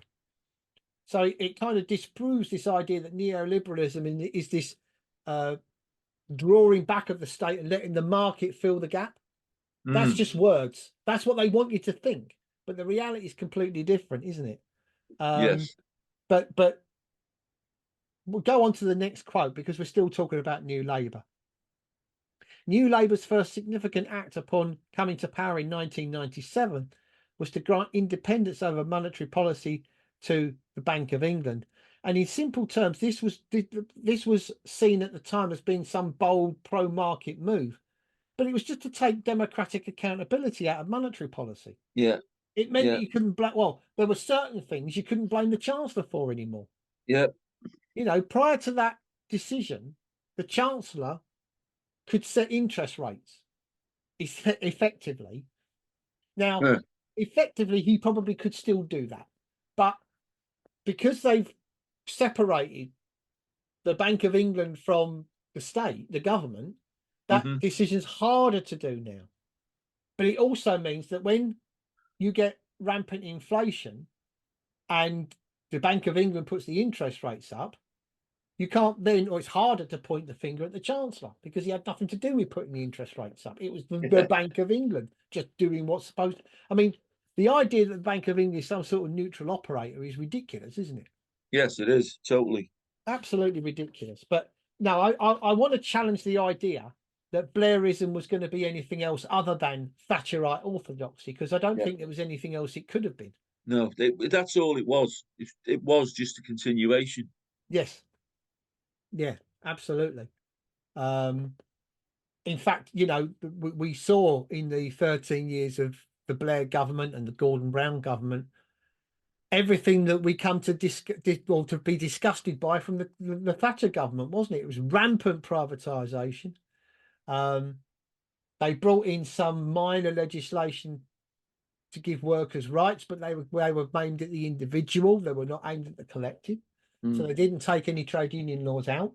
No. Didn't give any powers to the trade unions. They gave individuals trade unions, so to individuals. They gave rights to individuals. So that meant that if you were a disciplinary hearing, you were entitled to take someone with you, which could be a union rep and things like that. But no, they were every bit a continuation of the previous government, just with different rosettes on their lapels. That's it. So it's a small quote, but I put a big piece of text underneath it. Blair's government did some good through introducing a national minimum wage and tax credits. So I've argued for a long time, and some people raise their eyebrows when I say this, but I've always made my position clear. I will give you the minimum wage. You can abolish it tomorrow if you abolish all the trade union laws. If you abolish all the anti-trade union laws, and if you let workers organise and fight for better wages and conditions on an even playing field, I'll give you the minimum wage. You can have it. Yes. Because if you look in any newspaper, you look on any job website, you will lose count of how many minimum wage jobs there are on that website or in that newspaper. And the introduction of the national minimum wage, along with tax credits, essentially created what I call state-sponsored poverty wages. So what the government was saying to employers is, look, you can pay your staff shit money because we'll top it up. If they can't live on what you're paying them, we'll make up the difference. Don't you worry. Yeah. So essentially, again, this goes back to this continuation of Thatcherite policies. This was not the state retreating. This was the state getting even more involved to the point where it was saying to employers, yeah, you can pay crappy wages because we'll just make up the difference, won't we? We'll just make it up. As long as they made their profits. Exactly. So you had the state intervening to protect the profits of private capital. When the minimum wage came in, I said to people, you will find this will become the maximum wage. And they said, well, no. I said, I'm telling you now, every new job that comes up will be minimum wage. Yeah. Whatever the minimum wage happens to be, that's what it'll be. And once they've got that in, they'll go to, well, I didn't know about thinking that they'd go to 0-hour contracts. That didn't even cross my mind. But I said, you'll get it to the point where your contract will be sort of flowing. You'll be like an agency worker. If you work in a company, you'll be on minimum wage, but you'll be on 40 hours while you work in that company. Yeah. Not thinking that they would then advertise for jobs. Road sweeper required, minimum wage, 0-hour contract. We'll call you, don't call us, sort of thing. And that to me is like modern day slavery. And that minimum wage, they knew the union should have seen that. If I can see it, the union leaders should have seen that and said what you've said. No, change the anti-trade union laws, repeal those laws. You've got the power. You've got a big majority. Change the laws. We'll go back to free collective bargaining. Yeah. And no, they wouldn't, because you'll have the dock workers, not so much the mine workers then, the dock workers, car workers, oil industry. You'll have even the water companies and all this came. And this is why they privatise them all, and then they put them on flexible contracts and all this, because they can't fight back. Yeah, exactly. And the unions can't organise them to fight back. Yeah, this is why tax credits and the minimum wage were a pro-capitalist development, not a pro-worker development. No, exactly. The most pro-worker thing they could have done was just abolish the anti-trade union laws. And as you said, they had the mandate, they had the majority in the House to do it, but they introduced. I mean, I think family tax credits was just a development of what used to be called family income supplement, which used to be FIS. FIS, that's it. But it did the same thing. So you set a wage that's extremely low, and as I said, it's no accident that so many jobs became minimum wage. Yeah. So many jobs became minimum wage, and the state said, "Look, don't worry. If you can't live on it, we'll top up the difference." Whereas just letting, I mean, again, a free market capitalist would say, well, we abolish the anti-trade union laws and just let employers and employees negotiate their pay and what works out for everybody. That's how it should be. Slightly libertarian, maybe, I don't know. But no, as far as I'm concerned, the national minimum wage and family tax credits in and of themselves have acted to the detriment of working class Yes, people. they have. It's not a positive, not a positive in No, any way. no. And So, sorry, go on, Terry. on the bottom of that, when they allow them to give rubbish wages, they'll still take their same profits out. The wages are then topped up with a tax credit out of the tax fund, which could go to child benefit, which could Yeah, go to other benefits that are necessary towards invalidity yeah, benefits and stuff like that. yeah, But instead, the topping up wages that should have been paid by the employer exactly. to the Yes, employee. absolutely. I mean, we can debate on the meanings and the merits of the welfare state for hours, I'm sure. But I think one thing that most people can agree on is that the welfare state should not subsidise wages. No, Should not subsidise wages should at not. all. You Should know, not. pay someone when they're unable to work, pay someone when they have been put out of work, Yes. but not to pay someone in work. And that's why when if you look at probably the increase in the amount of people denied benefits from the benefits agency, which was DHSS then, when these came in, because they were getting taxed. Now, other people who weren't on tax credits, who weren't working, were on sick or unemployed, were hounded to go and take these minimum wage jobs for fear of losing their unemployment benefits. Yeah, People on the sick were being hauled in to have retests. You're not really ill, yeah, you're a liar, yeah, and putting under the pressure of all that absolutely. Yeah, because there wasn't enough money in the system to pay them sick pay and unemployment benefit because they paid the fucking lot out to the employers in tax credits or to the well, employee. let's have But a look it's at this in the round. Let's briefly look at this in the round. So you've got the minimum wage, family tax credits, the punitive system that the Blair government brought in to force people back into work, and then the final pillar, if you like, was that the Blair government imported cheap labour from Eastern Europe in order to suppress wages. yeah. Because well, let's press on because we're going to talk about Jeremy Corbyn now. Any hope, quote from the book, any hope that a Jeremy Corbyn leadership would rekindle the relationship between the Labour Party and the working class proved to be deeply misplaced. In many respects, the situation worsened under Corbyn. While the Labour vote increased both as a share and in absolute terms at the 2017 general election, the evidence shows that the middle class swung to Labour and the working class to the Tories. In particular, the Conservatives won more votes than Labour amongst the C2DE C2DE pass bracket. So I think, one of the things, whatever people might think, and I'm sure there's a lot of late stage Corbynistas out there in the world still who still think he was unfairly treated. Oh, it's terrible the way the Labour Party treated him, blah, blah, blah. But the long and the short of it, Project Corbyn was um, a petty bourgeois, an upper working class project from its inception, and that's how it stayed all the way up to its collapse at the end of 2019. Would you agree with that? Yeah, I do agree. But it took a lot of people in, though, didn't it? It did, and me included. Yes, Full I'm me. disclosure. I fell for it too. I think you mentioned it a little while ago, Terry, where you thought for a lot of people it was the last roll of the dice with the Yes, Labour Party.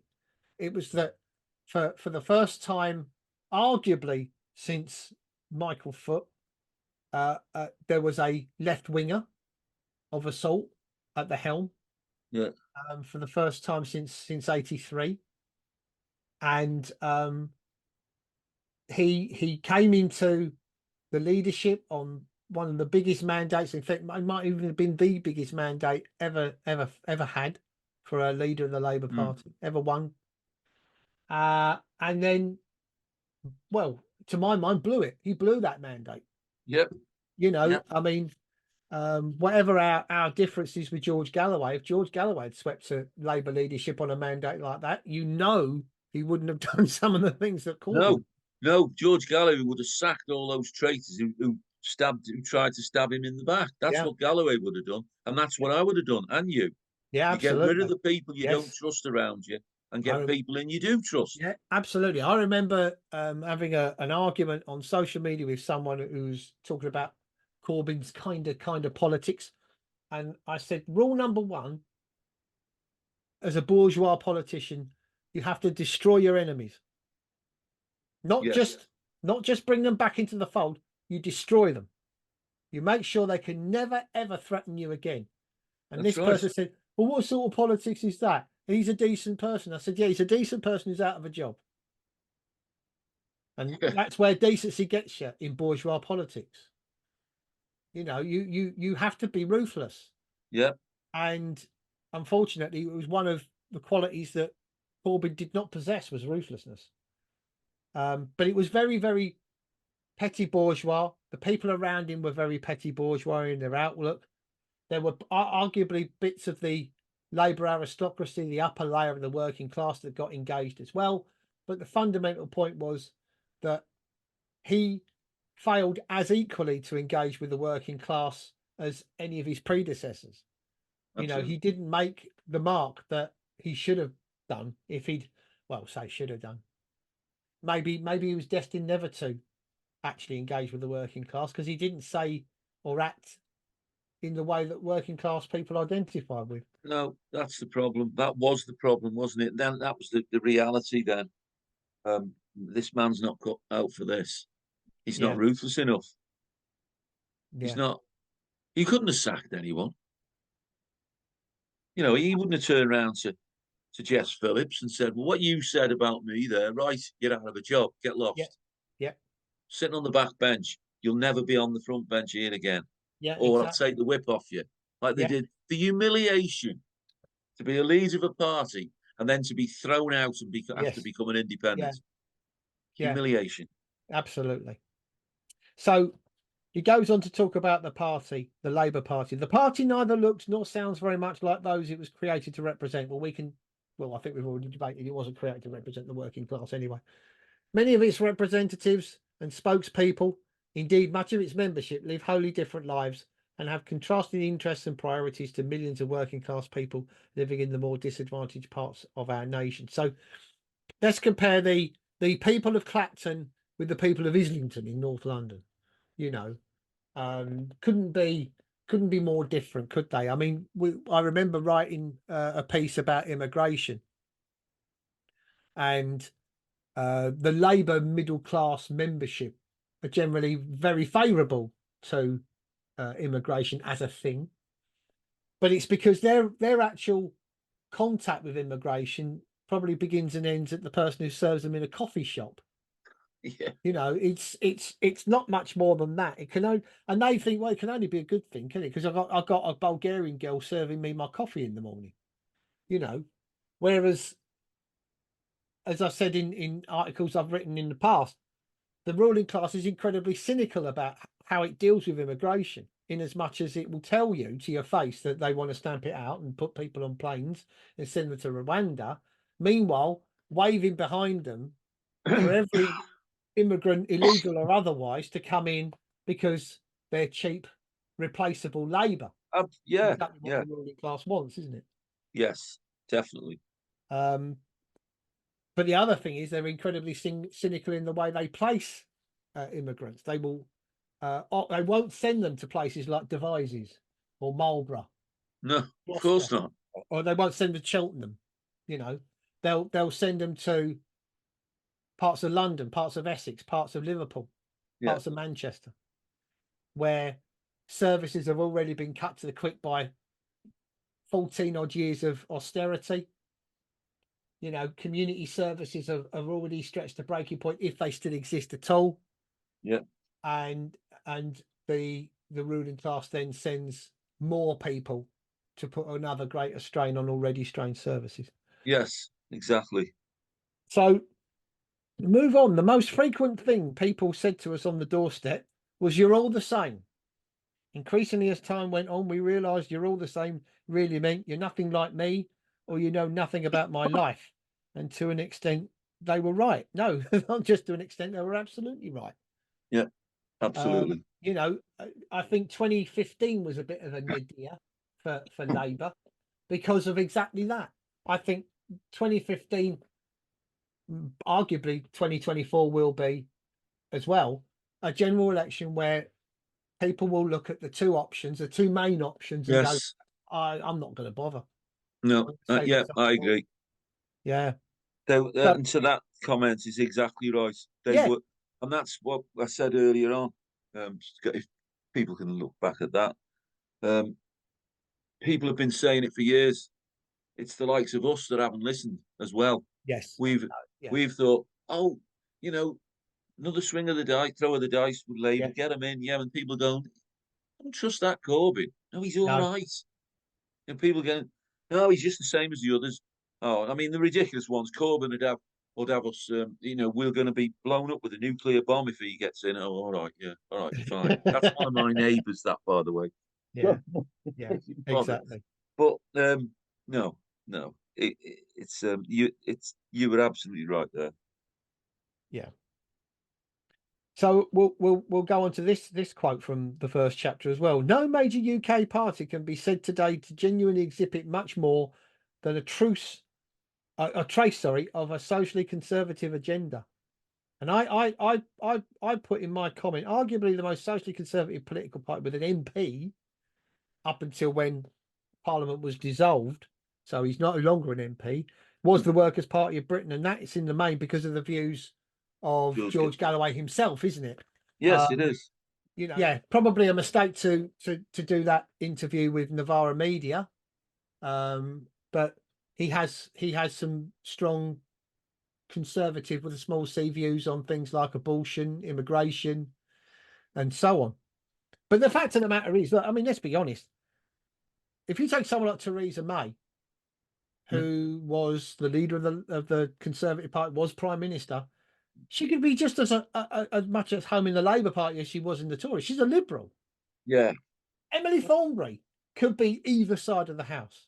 Oh, She's just another free market. Sir Keir Starmer could be any side of the house. yes. You They know, just blend in. they just blend in. There is nothing that distinguishes them politically No. from anyone around them. You know, you look at, go back to Dennis Skinner.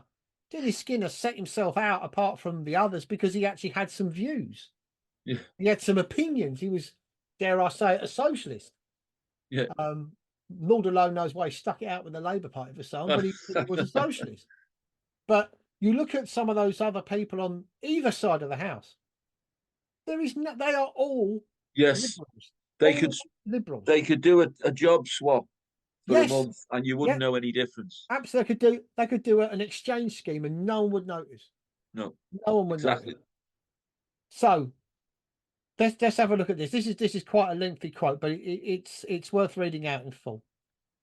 Footage of its past annual conferences reveals the extent to which the Labour Party in particular had been transformed. As recently as the 1990s, the conference hall was populated by a sizable number of working class MPs and delegates from local parties and the trade unions. These were often people who had worked in manual jobs and were rooted in the old industrial heartlands. An array of accents would be heard from the rostrum and beyond. These days, and I attend the conference in person every year, so know this, the demographic has changed dramatically. Those with any background rooted in the old industrial working class are increasingly a rarity. Museum pieces among the ranks of middle-class liberals and crypto-Marxists, not sure what he means by that, who now fill the conference hall with fringe. Perhaps he means Trotskyites. Most of the Yes. party's activists and members are separated by a social and cultural chasm from its traditional working class base. Many commentators, including some from within the party, attribute this divide in more recent times to the leadership of Jeremy Corbyn. This is, I think this is actually true, writing as someone who attended Labour Party conferences up until 2019. There are no working class people in the Labour Party machine, and there haven't been for years. I mean, I don't think there's anything I could add to what Paul Embery said there.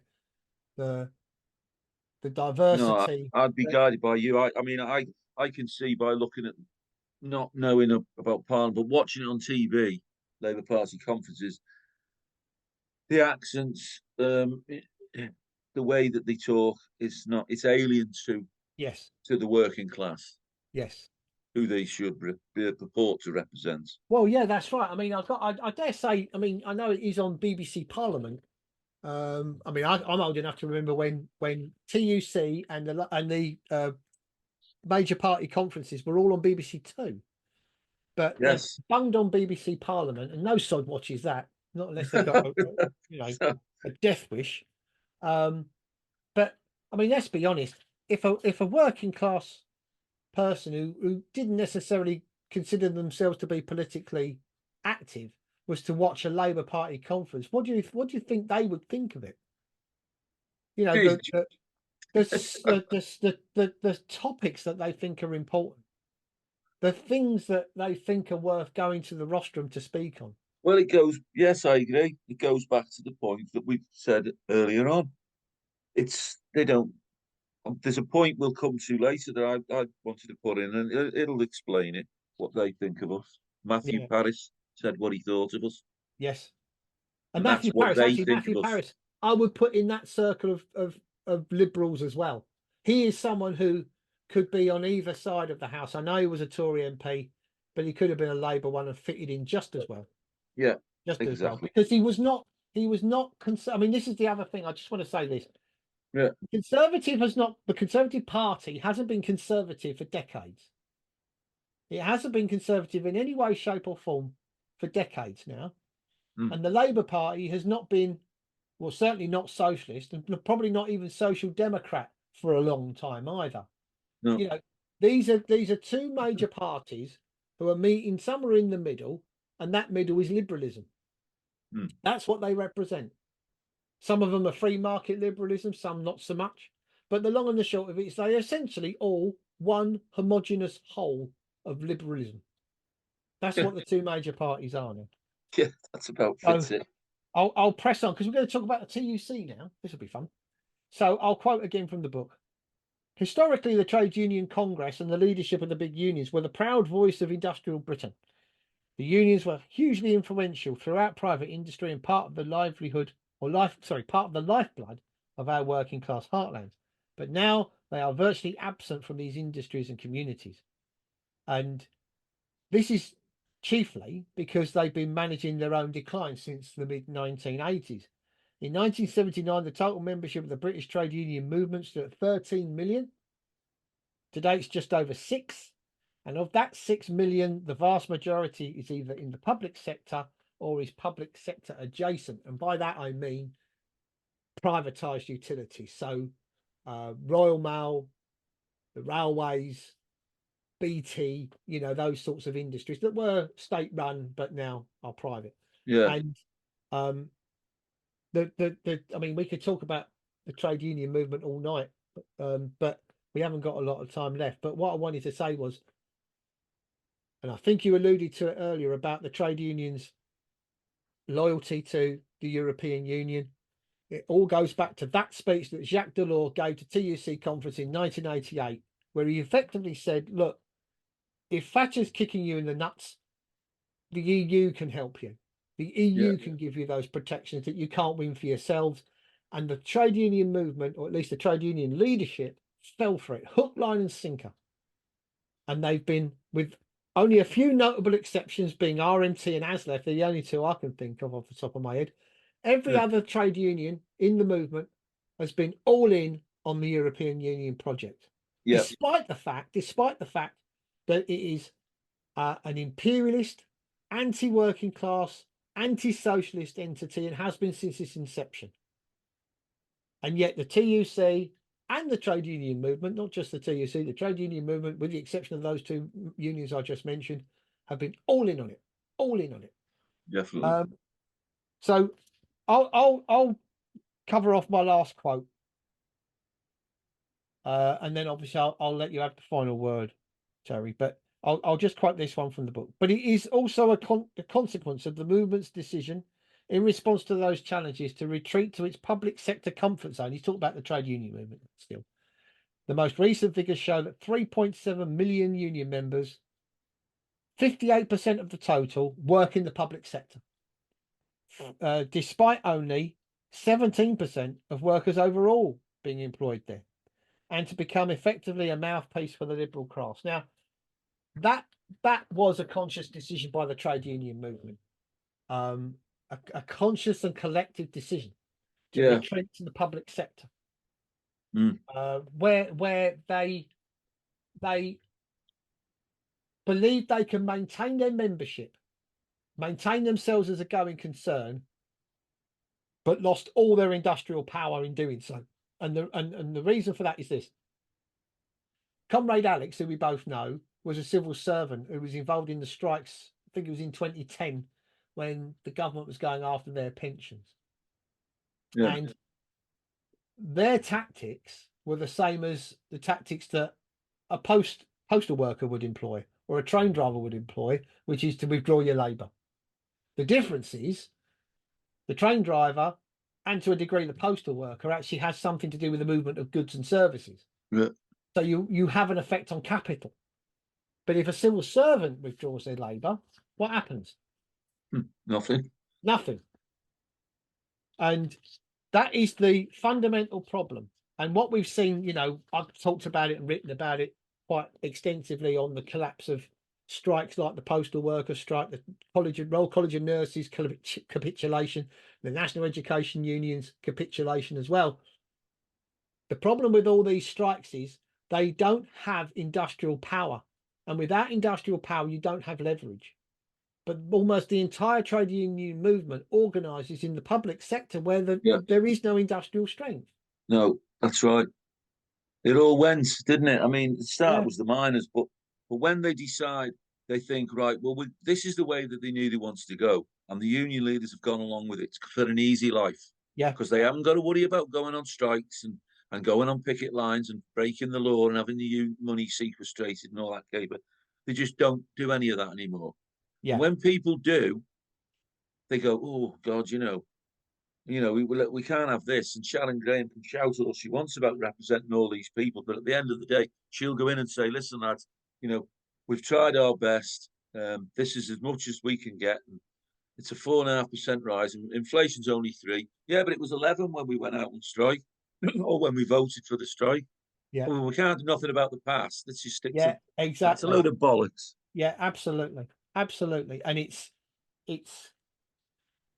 Paul Embery's absolutely right. He said it more than once. In fact, I listened back to a podcast that I recorded with the Workers' Party about 2 years ago, where Paul was a contributor along with myself and John Larkin and Jyoti Bra.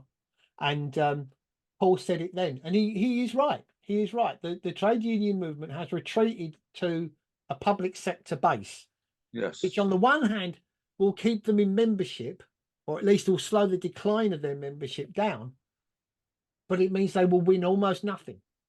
Yeah. Because they have very little industrial muscle organising in the public sector. Because to use a Marx term, and it's not meant as a pejorative term, a lot of the public sector is non-productive labour. It doesn't create anything. It doesn't move capital. Yeah. If it's not there, nothing really happens. And it's that means that when they take strike action, when they take any sort of industrial action, it has a negligible effect. Train drivers move goods and services. Absolutely. Dockers can shut down docks and stop container ships from coming in, being unloaded and all that sort of thing. You can cause real problems. That's why they try and shut down those disputes very quickly. Yeah. But if civil servants, and I don't want to pick on civil servants, I really don't, but if they're a good example. If they go on strike, the government doesn't really mind because it doesn't really hurt anybody. No. It doesn't stop money from moving, doesn't stop capital from moving. No. So it doesn't hurt anyone. But we're coming up to the end of our time, Terry, but I want to leave you with the last quote. So we're going to quote from page 47, Liberals versus the Masses, which is part of chapter 1. We're going to talk about everyone's favourite Labour MP, David Lammy. It's about it's at the bottom part. It's that other members of the political and cultural elites seem to be trying to outdo each other in their displays of hysteria and contempt for the masses.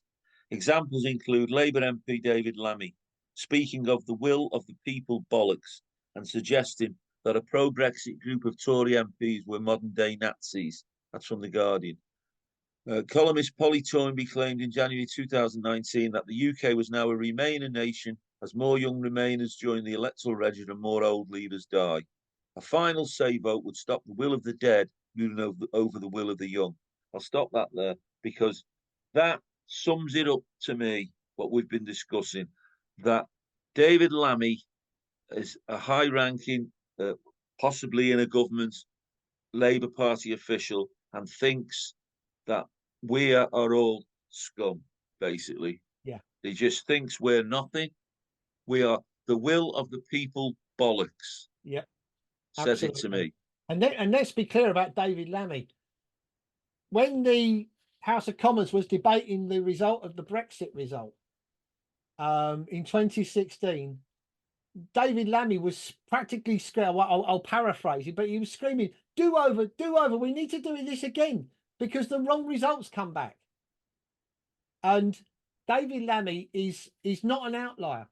He is he's a profile that fits with a lot of people. In fact, almost every member of Parliament in our House of Commons, in that they are rapidly pro EU for various reasons, but they're rapidly pro EU, and they did not want the working class, or indeed anyone, to have a say on our future membership of the European Union for fear of the answer that they were given. Correct. And David Lammy, again, who is he's not an MP at the moment technically because we've got a general election on, but he is the MP for Tottenham. Tottenham is a deprived area of London, and for someone like him who is the MP for a deprived area of Haringey in North London, which sees and has seen very, very little benefit from their membership of the European Union when we were there, to try and convince those people that Brexit was a bad thing is just falling on deaf ears, isn't it? Because of course it is. Just to close off on the Brexit point, I remember it was in 2016. I was at the Toll Puddle Martyrs Festival, and they were doing one of those round tables that they do. And one of the contributors made a good point that's always stayed with me. He said, the point of the trickle-down theory is that when things are going well, wealth should trickle down from the very wealthy to the very poorest. And it's complete bollocks. It doesn't work. It doesn't happen. Everyone knows it doesn't work. And what happened with the Brexit vote was proof that the trickle-down theory doesn't work, because working class people went and voted for Brexit, knowing that none of the bad things that the people at the top said would happen would actually trickle down to them. Yeah. And it didn't. It didn't. The people who were most hurt by the Brexit vote were the ruling class. Absolutely. Not the working class. And when you look at what David Lammy says about will of the people, you know exactly whose side he's on. Yes, and you it's do. not on the side of the working class. And that's why I wanted to finish on that, because anyone listening to this and who's thinking about voting Labour, just think what one of your MPs thinks of us. Yeah. The will of the people bollocks. Absolutely. I'll never forget that. No. And he's not an outlier either. No, he's not. He's not, but he's the one. I find him particularly obnoxious. And there's one or two of them that are really great on me, and he's one of them. Jess Phillips is another. Wes Streeting's another. I can live with Keir Starmer's an odious wretch, but he means nothing. But that some of them do great on me.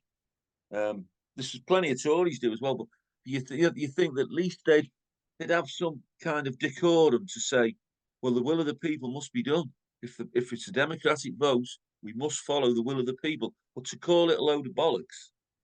Nah. Yeah, absolutely. And we'll end on that bombshell. So that was the introduction and chapter 1 of Paul Embery's book. In our next recording, hopefully soon, we'll look at chapter 2, titled "We Need to Talk About Immigration." A nice juicy subject for us to get our teeth into. Thank you for watching, everybody. I hope you enjoyed it. I hope you found it useful.